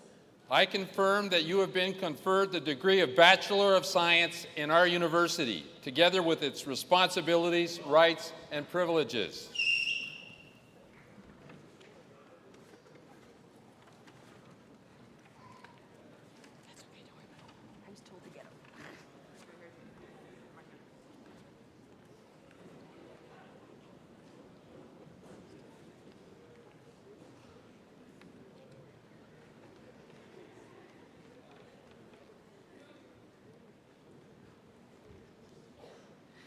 Zingman Jaran, with distinction.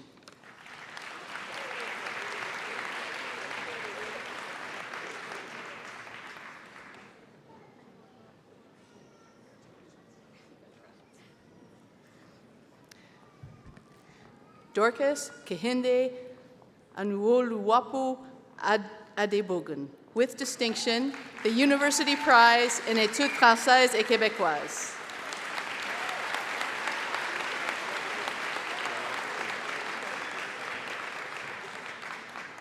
Farah Atieh.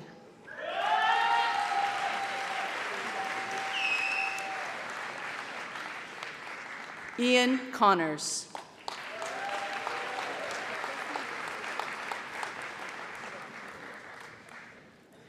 Maria Cordoba, with distinction.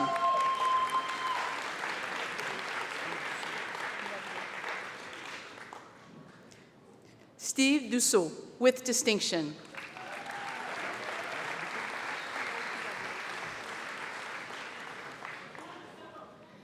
Jacqueline Fearnley.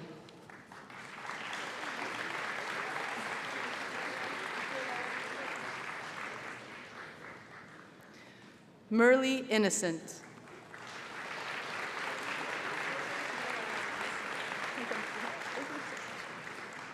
Kayla Johnson.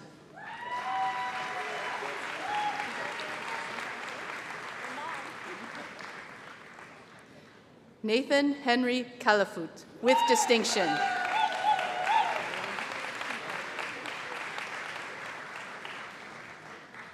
Nayab Kershid, with distinction.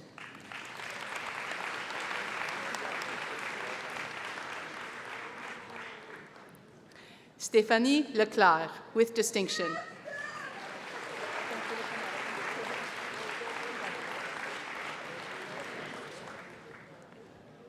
Elizabeth Léger, with distinction.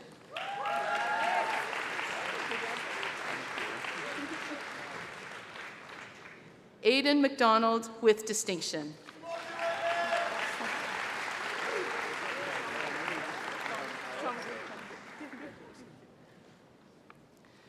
Michelle Simo Chomga.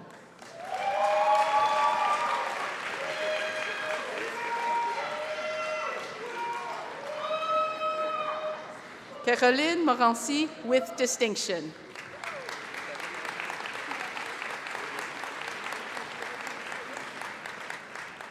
Claudia Munafo, with distinction.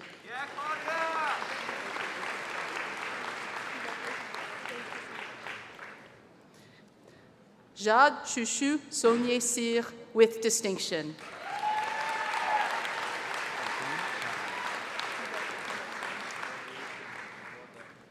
Antoun Shahin, with distinction.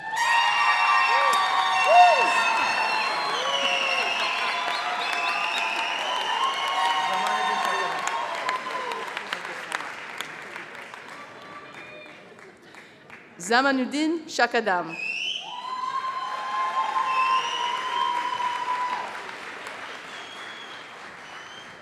Trisha Schufelt, with distinction.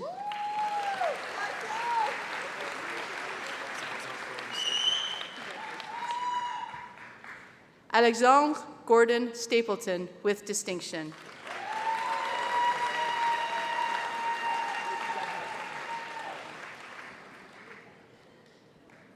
Zhaozi Sun, with distinction.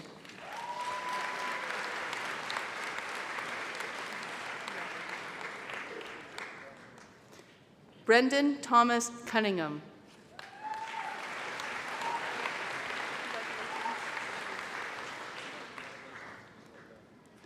Adamari Carolina Sanchez Sanchez.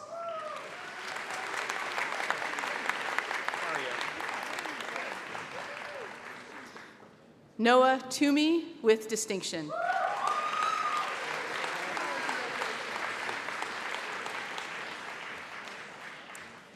Jacques Trépanier, with distinction.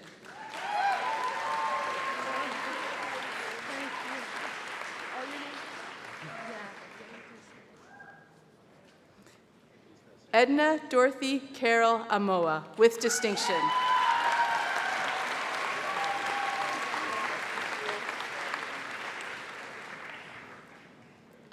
Jessica LaPena.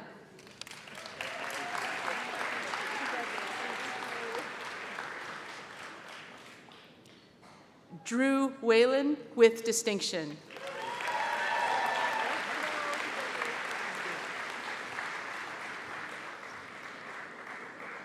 Sharif Youssef, with distinction.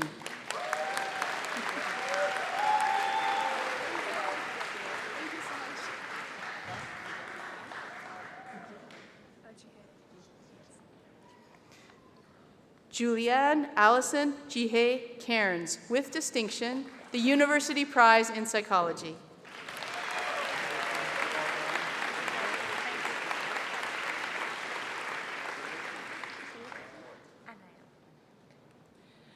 Anaël Despaux, with distinction.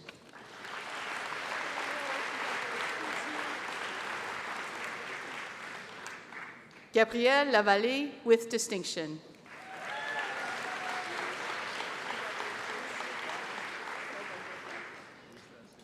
Georgia Webb.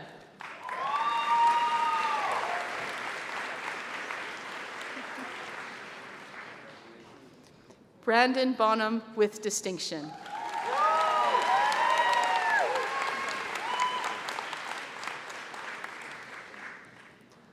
Olivier Demer, with distinction.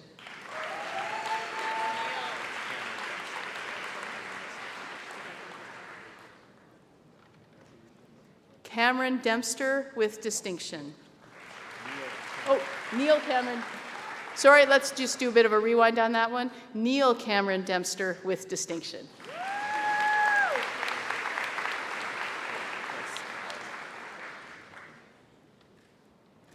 Chris Callio with distinction, the University Prize in Physics and Astronomy.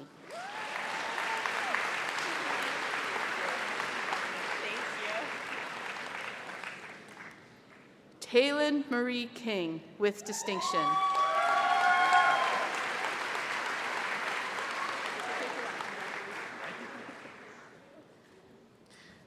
Raphael Poirier with distinction, the Albert Kuhner Memorial Prize in Chemistry, the Society of Chemical Industry Prize in Biochemistry, and the University Prize in Chemistry.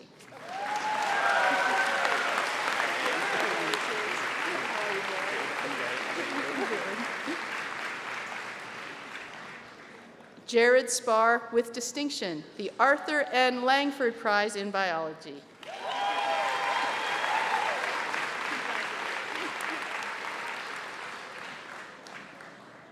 Geneviève Vachon with distinction.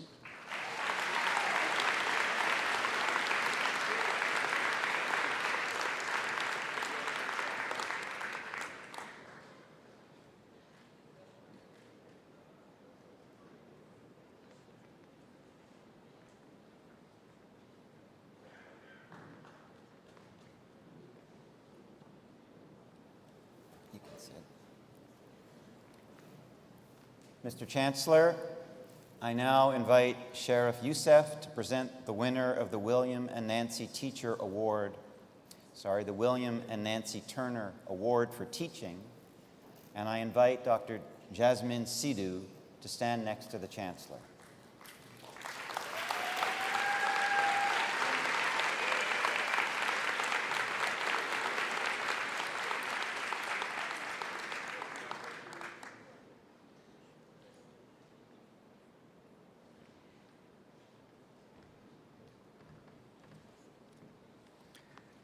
This is going to be somewhat of a long speech, so bear with me.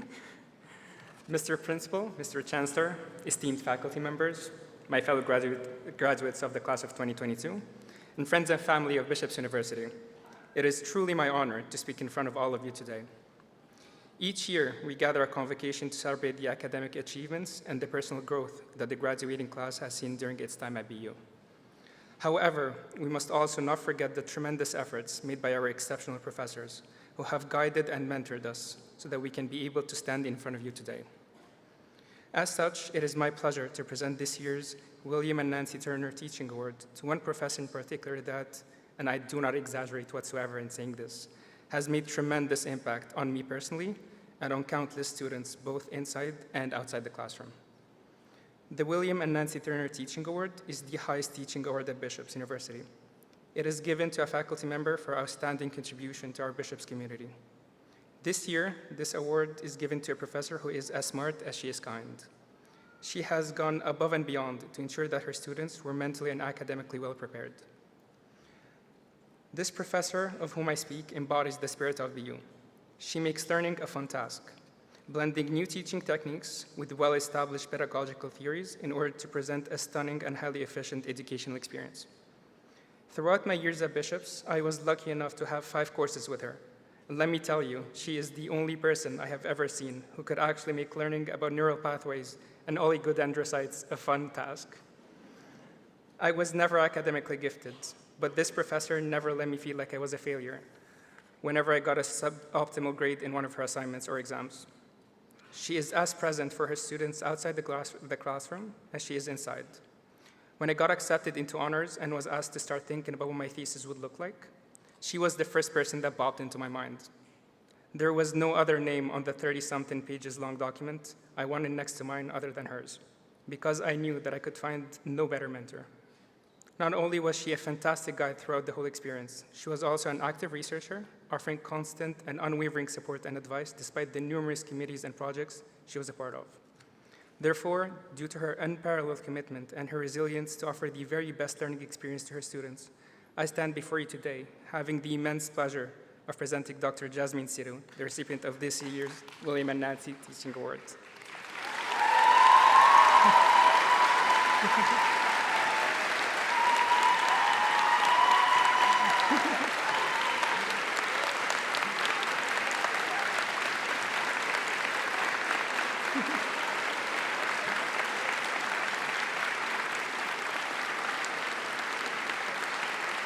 Almost there.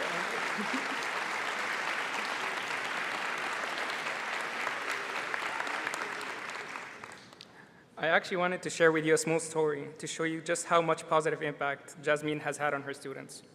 She joined the BU family in 2019, the same year as the majority of students in this 2022 cohort.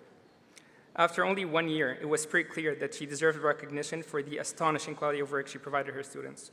As such, me and a couple of my friends decided to nominate her for a teaching award, which she got, by the way, and sent a brief email to around 50 or 40 of her students asking for a few letters of endorsement. We expected to get just about like 3 or 4 short letters. Instead, we got over 40 long essays about how Jasmine is not only an amazing teacher, but a formidable human being as well. We actually had to leave out about 80% of the letters we received in order to just adhere to the page limit. Dr. Siru is a phenomenal teacher, but to me, she's also much more than that. I recently went through the process of applying to medical school. Throughout the whole process, she was always there to offer support and guidance, and was never reluctant in putting me in contact with other professors and faculty members in and outside of Bishops in order to gain more information. When I was rejected from a big university due to a clerical error, she was as outraged as my parents were. And we stayed and brainstormed different solutions so that we can rectify the situation. Today, I have officially been accepted to med school. Right.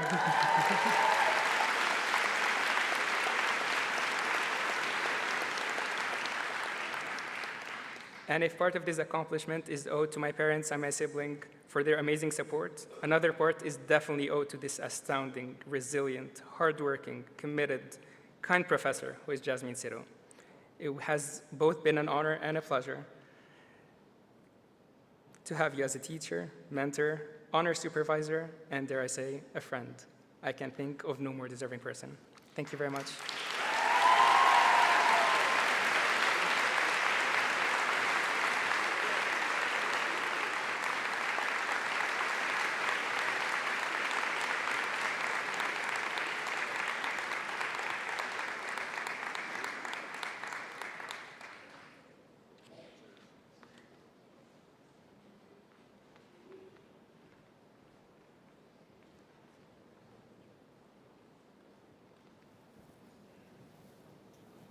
Mr. Chancellor, I now invite Antun Shahin of the class of 2022 to deliver the valedictory address. Antun.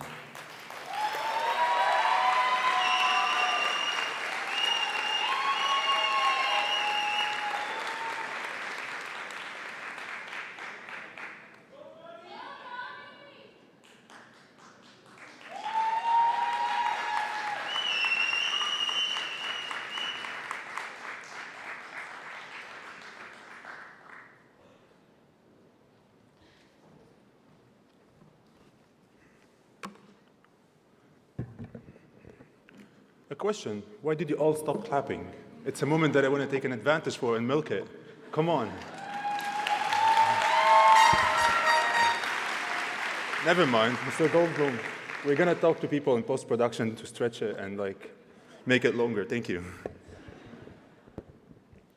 Okay. Faculty, parents, dignified guests, my fellow graduates, the champions of 2022, and all my family members and friends who are watching us live all the way from back home Syria. Bonne soirée et bienvenue, hello and welcome. Je suis honoré d'être le premier major de promotion syrienne à Bishops. I'm honored to be the first Syrian valedictorian at Bishops University so far.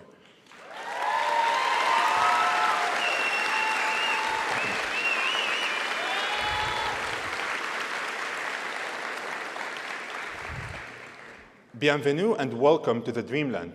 And by that, I mean Bishops. Yeah, Bishops is the dreamland. And I'll tell you why in a bit.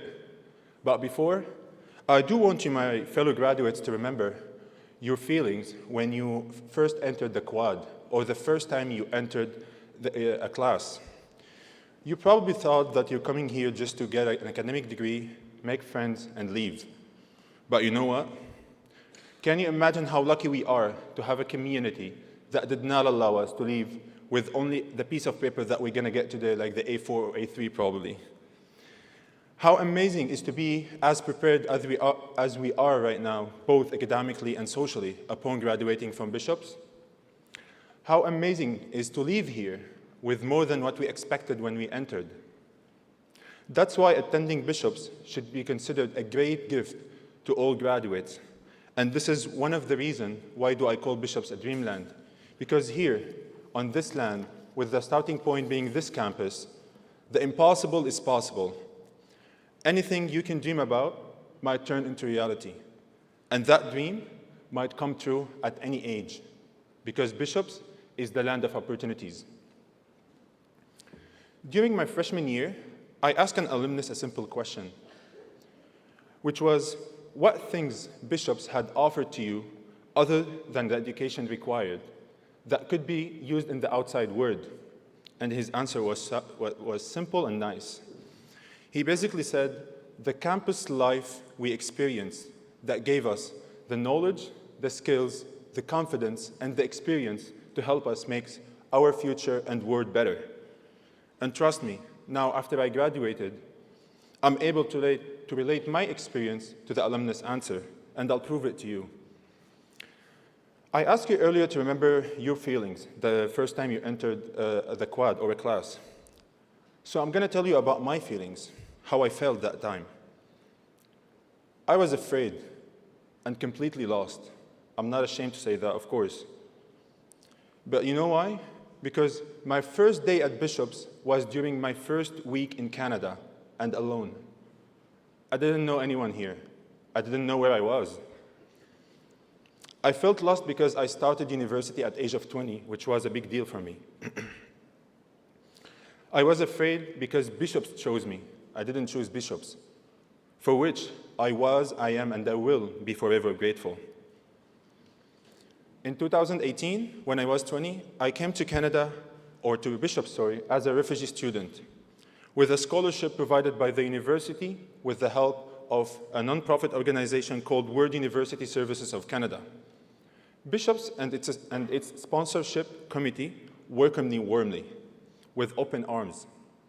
And I remember talking to them, telling them how afraid I was of attending the O Week because of the culture shock that I got there. But I also remember the second amazing culture shock that I had, which was how nice and welcome and supportive everyone was with me. When I got to Bishops, trust me people, I wasn't able to offer a complete sentence in English. I remember telling my professor, running behind like Dr. Layashi and Dr. Nelly and Professor Sarah, that I can't understand what are you talking about. Like, I can't even understand, like, what are you explaining? And my English is not my first language, so I can't catch up on everything. And probably someone knew about my story. Probably it's a faculty member, probably it's a member of the community, or probably one of you people left me a small note on my residence door with a famous quote for Christopher Robin when he said to Winnie the Pooh, "You're braver than you believe, stronger than you seem, and smarter than you think." Can you imagine how supportive everyone was? Like, the community is incredible here. Then in my second semester, I decided to start integrating more into the community, to start speaking the language. So I'd start joining activities such as the intramurals tournament that we have for all sports. And I started working with Sodexo at the Gym Smoothie Bar in the winter 2019, and then I moved in the summer also with Sodexo to Duis, and then also during the fall of 2019 to the Library Cafe, also with Sodexo. But then COVID hit. COVID hit, but Bishops didn't want to shut down. So they launched the famous program, which is the Online Learning and Technology Consultant Program, the OLTC one. And I was able to join a pioneer people from faculty, students, and IT people to work and achieve the university's ultimate goal, which was making sure that every single person at the university felt comfortable with both online learning and online teaching. And yes, my fellow graduates, we made it. But they made it too. And by they, I mean all the faculty members, all the IT people, all the people behind the scenes, because we all do it through sharing our screen, muting and unmuting ourselves, kicking our friends from the meeting. And it went through all the obstacles and ups and downs. So if you do me a favor and we can give them an applause to.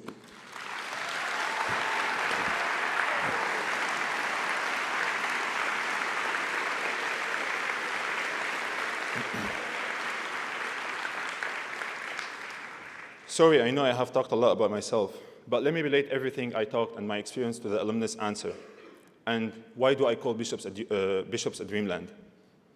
The Bishop's life experience he talked about includes any activity or event that Bishop's community organized in order to let us connect with each other and have balance in life. The skills came from the work opportunities that Bishops has for its community in order to grow and be rich in life. And for confidence, take me as an example. Take me as an example of the confidence that Bishops can nurture. From being a person who barely understood and spoke English to a person giving a speech and in English in front of more than 700 people today.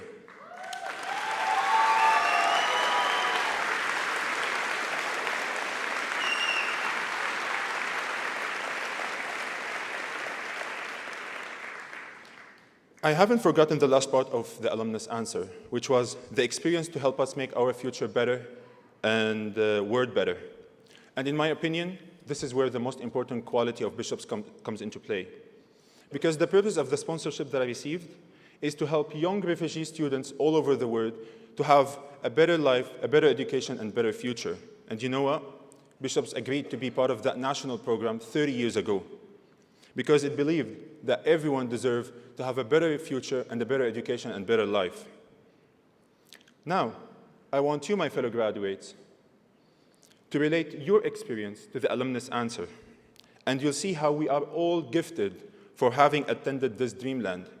And after that, I would like you to remember the famous saying that we see the moment we enter the quad on daily basis, which says, remember how you entered and be proud of how you leave. By the way, I'll take the time and tell you, like, people, you look amazing today. I mean it.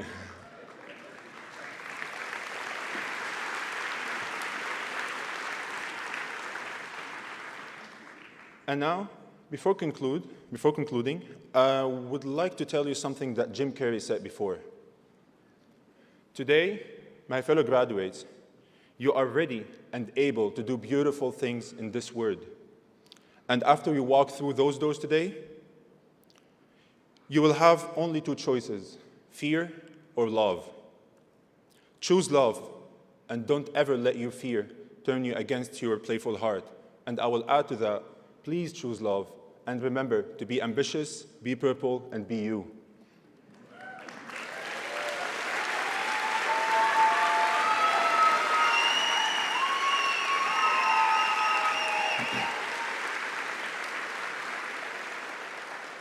Jumping to the conclusion, first, I would like to thank everyone, but especially Principal Goldblum and everyone behind the scenes and all the faculty members for everything they've done for us. And I would like to thank everyone who kept their continuous support to the BU Refugee Program on and off campus. I mean, Jesse Damon and Lisa McRae and all other people behind, like, off campus right now and on campus. I would like... I love you. I would like to thank my friends who came today, which I think they're there, for supporting me 24/7 every day. And I would like also to thank my family and friends back home in Syria, who've always been there, standing by my side, far from the eye, close to the heart. I'm not in a position in life to give you advice. But I do want you, my fellow graduates, to remember something. Remember to thank yourself, because you are the only person who has always been there for you. You are the only person who has woken up with you every morning and gone to bed with you every night for your entire life, on the hardest nights and on the most difficult moments. You are the only person that has been there every second for you of every day of your entire life. Second thing I would like to conclude with is a couple appreciation. My fellow graduates, if your parents are around you today or have supported you before, please appreciate having them around, because some people doesn't have them today to celebrate their success. I want you to appreciate every moment you had here at Bishop's. You know why? Because there are tons of people outside in the world wishing to have 1% of the life we are having right now.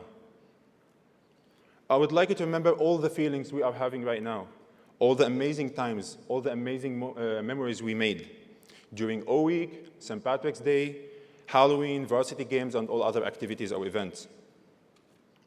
And if you live in Lennox, you'll know what I'm talking about. I want you to remember how frustrating it was that the train passes through Lennox, Vegas at 5 a.m. with the annoying horn. I know Bishop's is hard to leave, but keep in mind what probably Winnie the Pooh said also, and I'll make it in the plural instead of singular. How lucky we are to have something that makes saying goodbye so hard. And finally, I would like to follow the tradition of after each valedictorian speech and ask you, my fellow graduates, to do me a favor, to stand up and to show everyone here how do we celebrate our success by singing for one more time, Raise a Toast.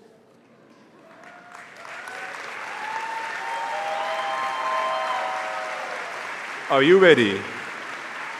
Raise a toast to Bishop's University on the mighty Massawippi shore. We're conditioned to our fate, we will never graduate, we will stay here forevermore.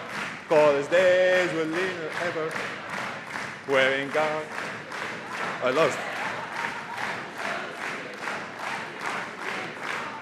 Unto victory, so raise your beer mugs and the little brown jugs to Bishop's University. Woo!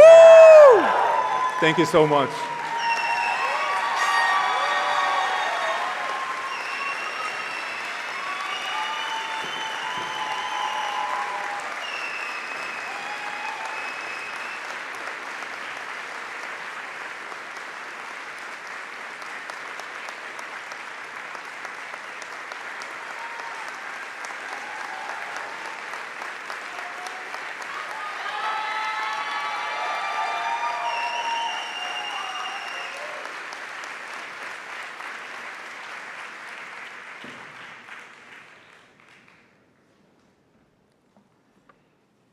Thank you, Antun. You really touched all our hearts. So this is the part of our ceremony when we recognize the highest achievements of our graduating students. The Webster Prize is awarded to the student who best combines high academic standards in a multidisciplinary program with substantial participation in extracurricular activities. It will be presented by Dr. Maxime Trompe, the chair of the Sport Studies Department, and this year the winner is Pascal Louise Desmarais.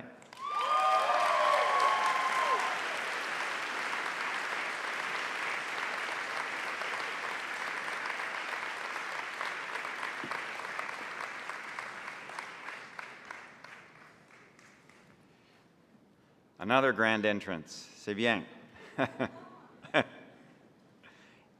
It's worth the wait.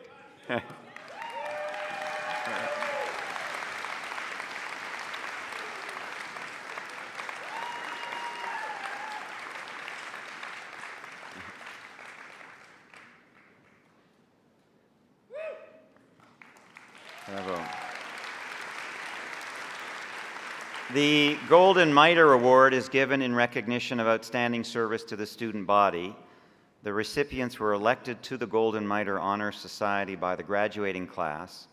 The award will be presented by Dr. Gregory Brophy, Professor of English, and the three inductees are Edna Amoa, Jeremy Audet, and Sarah Spieth.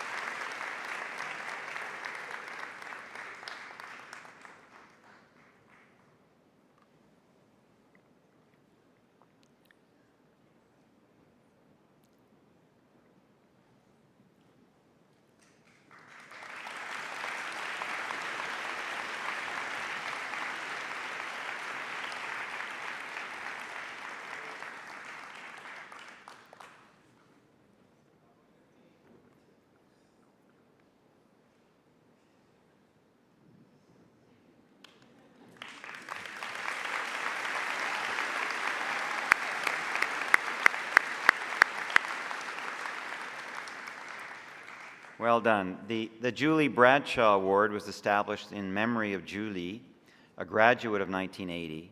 It's given to the student who received the highest number of votes for the Golden Mitre Award. It will be presented by the Dean of Students, Dr. Stina Linden Anderson, and the 2022 recipient is Sarah Spieth.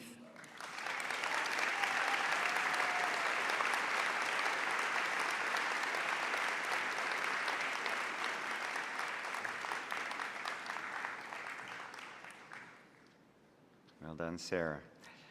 And finally, the Honorable G. Howard Ferguson Cup and the Chief Justice Greenshields Prize are awarded to the student who, in the opinion of and by vote of the faculty, has made the greatest contribution to the life of the university. They will be presented by Dr. Mary Ellen Donan, Chair of the Sociology Department, and the recipient, whose name has been engraved in the Ferguson Cup, on the Ferguson Cup, is Hannah McLean.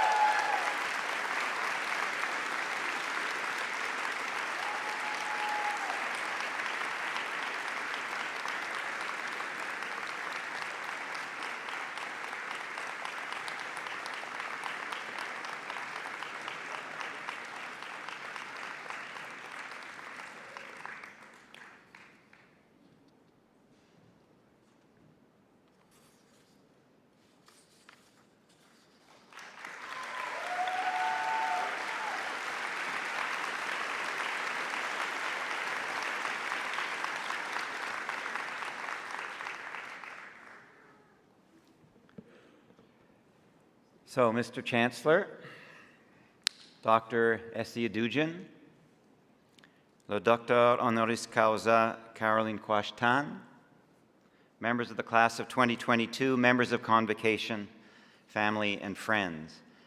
Every year for 179 years, Bishops has celebrated this special day in the life of the university. The central role of the Chancellor, the academic dress, the Latin citations, and the other formalities of the Convocation proceedings remind us that the idea of the university as a community of learning dates back to the Middle Ages, and it has endured through the centuries. Now, like all great institutions, Bishops has evolved over the decades as each generation has been charged with ensuring that the university meets the needs of its time. I think we can all take pride in knowing that although much has changed, Bishops continues to pursue its core mission of offering a sound and liberal education to its students. We remain focused on being an institution of choice for outstanding young people like yourselves seeking academic excellence and a rich student experience. We strive to be a university that instills curiosity, confidence, courage, and a sense of responsibility in our students, to be a place that nurtures personal and intellectual freedom and fosters enduring friendships. Now, as has already been said, the class of 2022 had a unique university experience. In coming to university, you would have expected to face challenges, but I don't think you could have expected that it was going to feel at times like you were in a game of Survivor. But you arrived at Bishops pre-COVID, lived through 2 years of disruption, and have been here to see the gradual return to normalcy as COVID-19 has begun to recede. We are very grateful to our faculty and staff that we were able to have a higher percentage of students on campus during the pandemic than most other Canadian universities. Now, I know it cannot have been easy attending some of your classes on a screen or from your bedroom or your kitchen table. And I do want to express my admiration, the words have been used, for the resilience and self-discipline and determination that you have demonstrated in this complex time. Now, each of you has navigated COVID in your own way, and you'll have your own stories about that. I'm just going to share one with you. At one of our grad receptions, I was talking to a student who was about to graduate with a religion degree, and I asked her how she survived COVID. And she said that she and her roommates got through COVID by preparing dinners to celebrate every possible religious festival they could find out about. So they had a really interesting year together in their apartment. Now, as Antoon mentioned, one of the reasons that these last 2 years I think have been academically successful for so many of you is that many students served as online learning and technology consultants, working with professors. They supported faculty members in preparing and delivering hybrid and online courses. With the generous support of alumni and friends of the university, the Student Services team created the Be United Peer Support Center to offer emotional and practical support for students. Thanks to Dr. Claire Grogan, Wednesdays in the Quad became an opportunity for safe outdoor gatherings, with hot chocolate served in the winter and lemonade once the weather got warmer. Our recruitment team loaned their purple cars to take many of you to the local vaccination center. We unveiled a Pride crosswalk on campus, which celebrates our LGBTQIA2+ community. And your class contributed to developing initiatives to support your peers through the COVID, like maintaining the pass-fail option for courses and creating a Fall Student Success Week, which we introduced last year. In November, a message appeared on the bridge, which has resulted in a critical discussion about how to prevent and respond to sexual violence on our campus. In the days following the message, students organized a vigil, and the Dean of Student Affairs arranged a series of town hall meetings so that we could listen and learn from each other. Now, many changes have been implemented since then, including a new software platform for survivors to report from anywhere and at any time. Based on one of the suggestions, we have introduced women identifying gym hours in the sports center.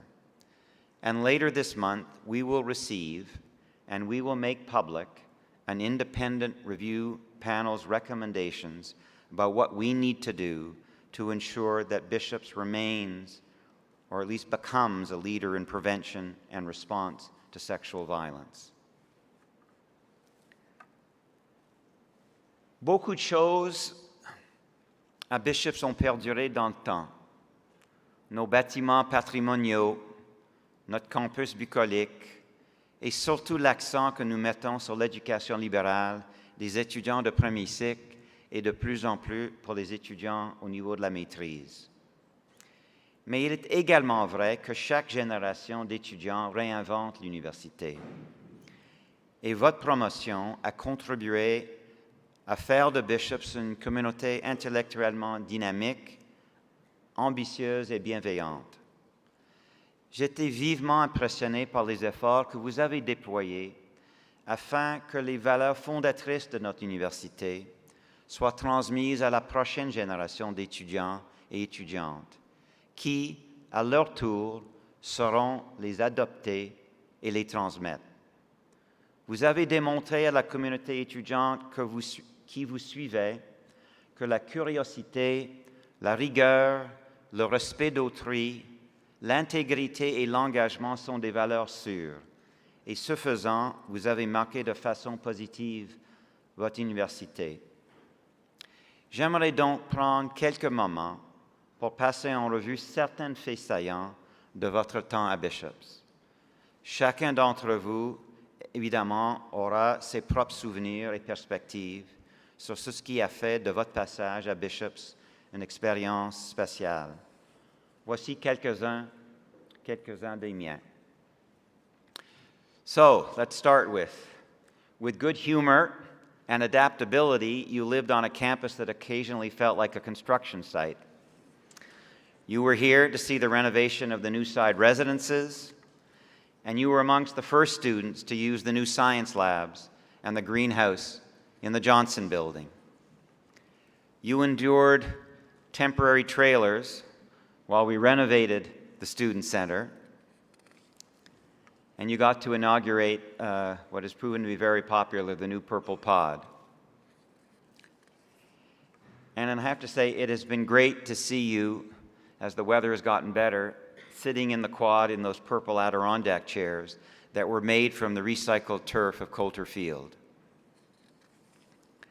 You participated in the process of developing the plans to transform Divinity House into Quigwamna, which will include an Indigenous center and gathering space.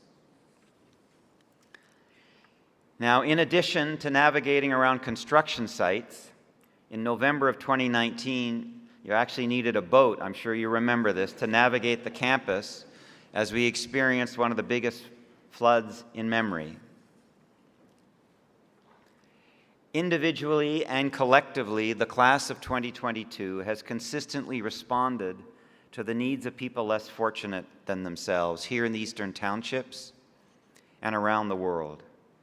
So whether it was our student athletes fundraising and distributing bags of food for a local food bank, or organizing a day of sports activities in support of Special Olympics Canada, you consistently gave of your time, energy, and resources to helping others. So we do owe a great debt of gratitude to you for how you've cared for each other, for bishops, and for the world. So now I would like to ask the class of 2022 to rise together so that we can express our gratitude to them, not for what they've achieved individually, we just did that when they crossed the stage, but rather for what they have contributed collectively to our university and to the world. So please stand so we can applaud you.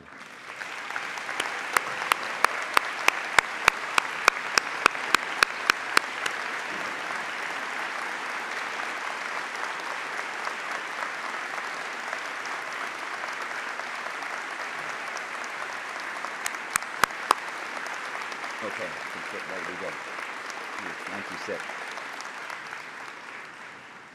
A couple of other highlights of the year I want to mention. Last August, we welcomed Vicky Baldo to support our Indigenous students, and she's been a great guide and teacher for all of us. In September, Vicky and the members of the Indigenous Student Support Center and the Indigenous Cultural Alliance organized a week of events to mark the National Day of Truth and Reconciliation.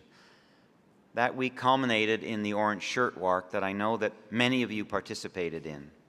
Together, we walked to Centennial Park in Lennoxville, where we heard from some of the Indigenous members of our community.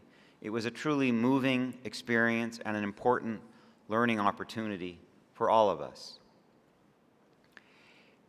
Another highlight was our Model United Nations team, which got to return to in person in New York City for I think it was the first time since 2019. And the Bishops team this year represented the United Kingdom, and they received an Outstanding Delegation Award for their performance. Students in the Sustainable Agriculture and Farm System Club collected sap from the farm to produce some great maple syrup. And speaking of maple syrup, this year we hosted the university's first sugaring off party in the Quad, and I know many of you were there for that. It was an opportunity to celebrate both the beginning of spring and a feeling that maybe COVID was starting to be behind us. For many students, it was their first time really experiencing what Bishops is like as a community, and it was particularly fun that day talking to many of our international students for whom it was also the first time they'd ever experienced this idea of eating snow with maple syrup on it. One of the great things about seeing COVID starting to recede is that live theater came back on campus, and it was just great to see our drama students. There were 3 significant shows this spring: Godspell, Clue, and Everybody, and each was as impressive as the next. I did want to mention that a Bishop student, Sophia Langevin, was actually awarded the 3M National Student Fellowship. There are only 10 of those awarded in the entire country, and we were really proud of Sophia for that recognition.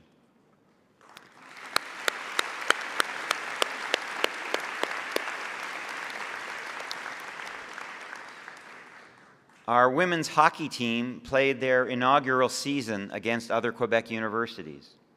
It was really fun to see them beat Université de Montréal. I know many of you were there. I see Jessica there, our captain. It was before a standing room only crowd, and they won that home opener. They had a really good season, made it to the playoffs, and actually beat Carleton and Ottawa in the playoffs. A fabulous team, and we're so proud of them.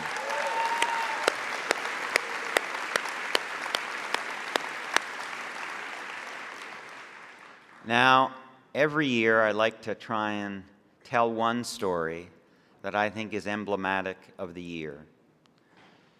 It's hard to choose one, but here's the one that I've chosen, and it's a story, and I'm sorry she's going to be a little bit embarrassed about this, and I didn't tell her when she crossed the stage, but the story is about Jade Sonyicir. Jade et ses parents, que j'ai eu le plaisir de rencontrer, sont des Acadiens de Shediac au Nouveau-Brunswick. Je pense qu'ils sont ici ce soir. Est-ce que vous êtes là? Oui, bravo. Bienvenue, content de vous revoir. So Jade is a biological science student, and she is an academic All-Canadian, so an outstanding student and athlete. She was a member of the hockey team through the whole process leading up to playing in the U Sports level.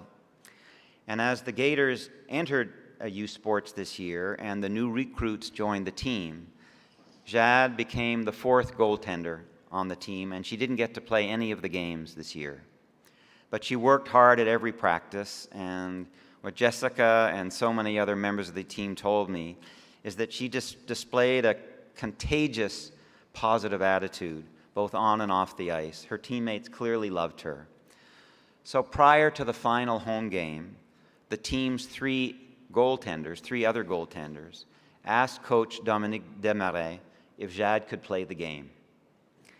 Not only did she play, but she and her teammates shut out McGill in the first period. They shut them out in the second period. They shut them out for like the first 5 minutes of the third period. The last part wasn't so great, so we didn't end up winning the game. But it was just fabulous to watch Jade and her teammates play so hard for each other and care so much about each other. For me, it was just the perfect embodiment in one moment of the Bishop's community spirit, of that sense of loyalty that you each have for each other. Donc, faut que tu te lèves, Jade. On aimerait te dire merci. Tu es une inspiration pour nous tous. Bravo.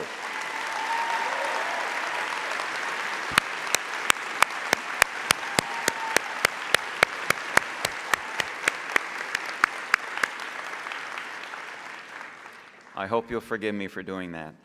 A couple of other things to review the year just quickly. So, we hosted 4 Donald lectures, I think. And for the first time, we did one during orientation week. So that was really for our first-year students. And we started what we hope will be a tradition. So we invited the novelist Kim Thuy to come and speak. And we gave a copy of her novel, Rue, to all of our first-year students. And it's something we hope will now become a tradition as we go forward. We heard from Patterson Webster, who's the creator of the Glen Villa Art Garden in North Hatley, from Naheed Nenshi, the former mayor of Calgary, who shared his message about the practice of selfless service to bring about social change in the world. And we had an opportunity to spend an evening with Dr. Terry Givens from McGill, who shared her insights on equity, diversity, and inclusion. And those insights have helped to inform our own conversations at Bishop's. Now, I tried to think of some way to encapsulate all the extraordinary work of our faculty, and you can't really do that in a few minutes. But I just thought I would give you a little bit of flavor of the academic excellence of Bishop's by saying to you that this year, actually I guess now of this week officially, for the first time in our history, we have 5 Canada Research Chairs. So Dr. Jason Rowe in exoplanetary astrophysics, Dr. John Runn in multi-messenger astrophysics, Dr. Heather Lawford in youth development, Dr. Sunny Lau in integrated plurilingual teaching and learning, and as of this week, Dr. Hannah Yanes Ortiz, who has just been named a Canada Research Chair in Digital Indigeneities. So we are proud of them as we are proud of all of our faculty.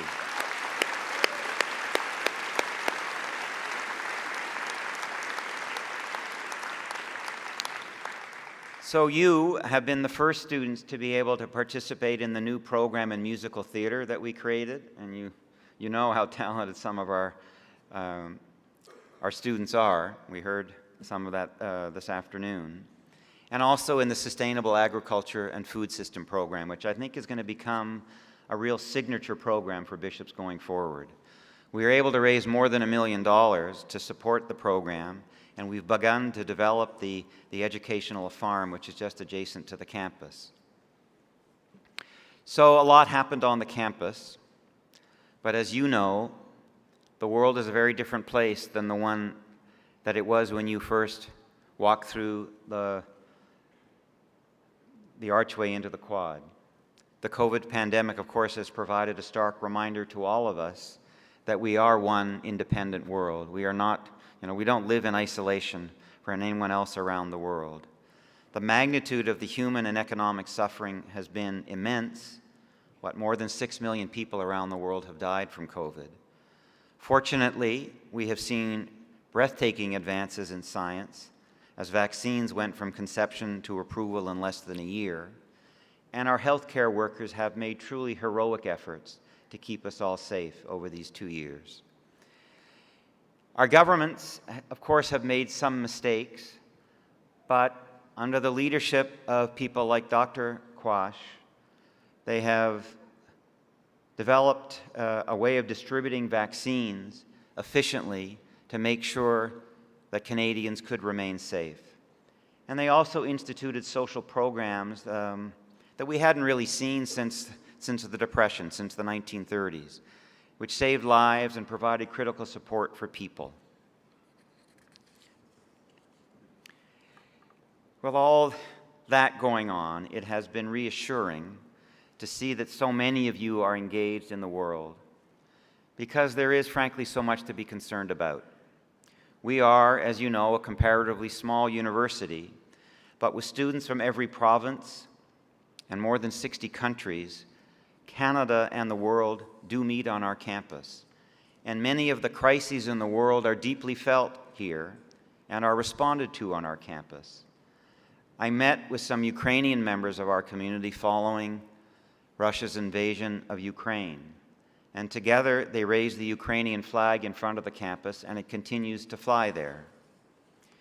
In March, we came together to show solidarity with them and to raise funds to support Ukrainian students who wish to come to study at Bishop's. And the event included addresses by Ukrainian members of the Bishop's community, each of whom spoke with passion and dignity and impact. And we were really heartened by the outpouring from the Bishop's community. We raised more than $20,000 that day. The university has matched those funds. So we're going to have more than $40,000 to spend to be able to welcome 2 Ukrainian students to Bishop's in the fall.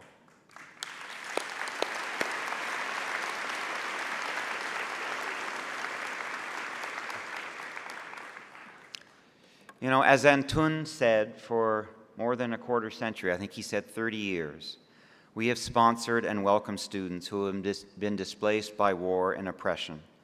So whether those students are from Afghanistan or Syria or Ukraine or Yemen or other troubled parts of the world, our community has mobilized to bring some of them to Bishop's. Now, unfortunately, we are witnessing the emergence of increasingly oppressive autocracies in many parts of the world. And even in the great democracy to our south, some of our neighbors there appear to believe that democracy, which includes the right of every citizen to vote, they see it as a threat rather than an enabler of freedom. And in our own country, some people are defining democracy as the rule of the majority, without understanding that in a healthy, modern democracy, the rights of the majority must be constrained by the need to respect the fundamental rights of minorities. Now, a year ago, we were rocked by the discovery of the unmarked graves of Indigenous children who died while attending residential schools in Kamloops. That discovery and the identification of graves and other sites brought home the devastating effects that residential schools and systemic racism against Indigenous people have had and continue to have on Canada's Indigenous peoples and our entire country. As Murray Sinclair said during his Donald lecture at Bishop's, education was at the heart of the residential school tragedy, and education must be at the heart of the solution. Bishop's has an important role to play in this regard. We must acknowledge and own our own history, and we must invest in learning about it and teaching it. And we must take responsibility for the multi-generational impact of colonization and cultural genocide. As our Governor General Mary Simon said just last week, we must learn to walk beside each other and work together to build an equitable and respectful future. Now, over the last 2 years, I've had many discussions about diversity at Bishop's. We have made progress, but Bishop's is far from reflecting the diversity of Canada in its students, its staff, its faculty, its administrators, and governors. There are barriers to inclusion and opportunity at our university that must be removed. With that goal in mind, we created a joint board and Senate task force on equity, diversity, and inclusion.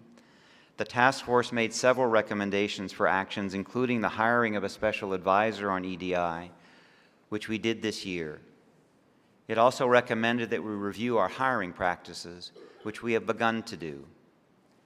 However, we have a long way to go if we are to be the truly inclusive and diverse institution we aspire to be.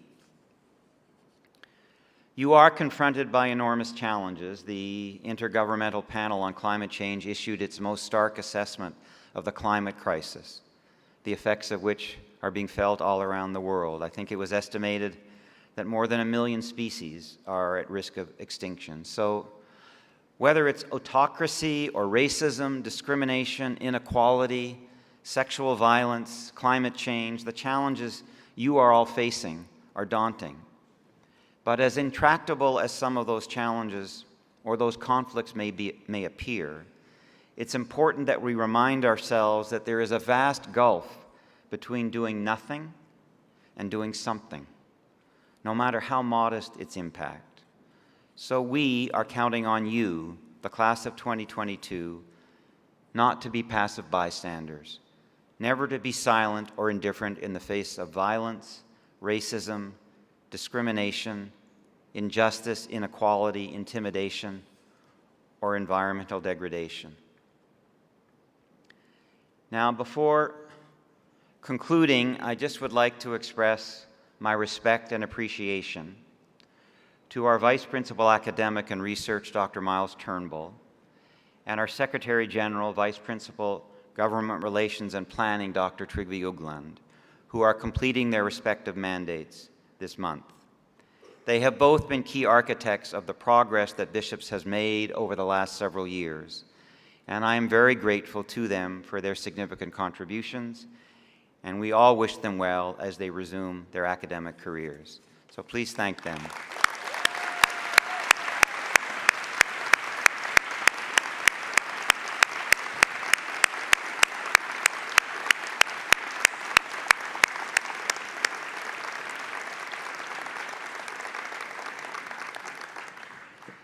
So I will conclude by saying how pleased I am to note that you were wrong when you gathered on the lawn in front of the principal's residence and sang, as you did again this afternoon, about never graduating. But I suspect you were right when you sang the line that college days will linger ever in your hearts. You will certainly linger in ours. And perhaps the words about never graduating were not meant to be taken literally. Perhaps never graduating means never losing your sense of curiosity and your joy in learning. Perhaps never graduating means never being afraid to take risks in pursuit of your dreams. Perhaps never graduating means never ceasing to respect and value people who are different from you. And perhaps never graduating means remaining loyal to your friends, and I know you will. We will continue to watch with pride and admiration as you pursue your own paths, as you further the boundaries of knowledge, as you care for the planet, and as you do your part in the never-ending quest to advance peace, justice, equality, and prosperity in the world. It will be exciting to watch you, Congratulations for all you have achieved. Thank you for all you have contributed. So celebrate together today. We know you're good at that. And then go back out and continue to use the knowledge and skills you acquired at Bishop's to make the better world you believe in. Congratulations, and thank you.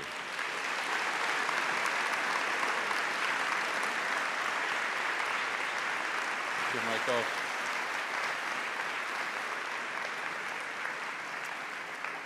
Thank you to Principal Goldblum, and we will conclude with a farewell montage in honor of the class of 2022 that I'm sure you will enjoy.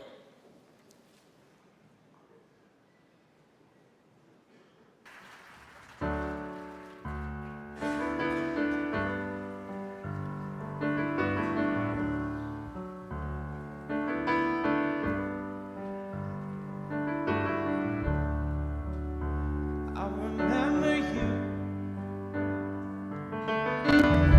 when I forgot it.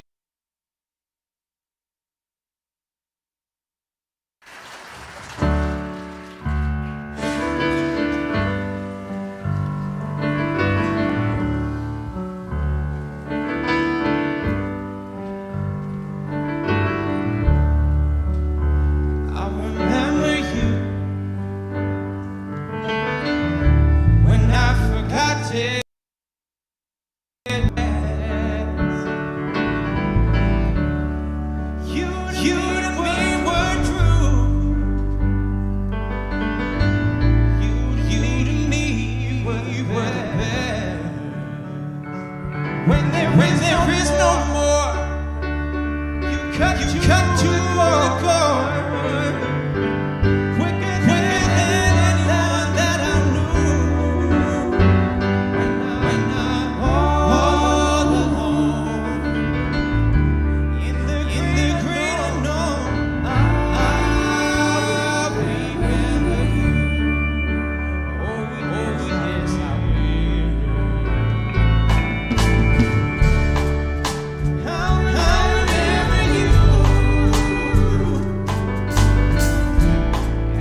I declare this convocation of Bishop's University to be closed.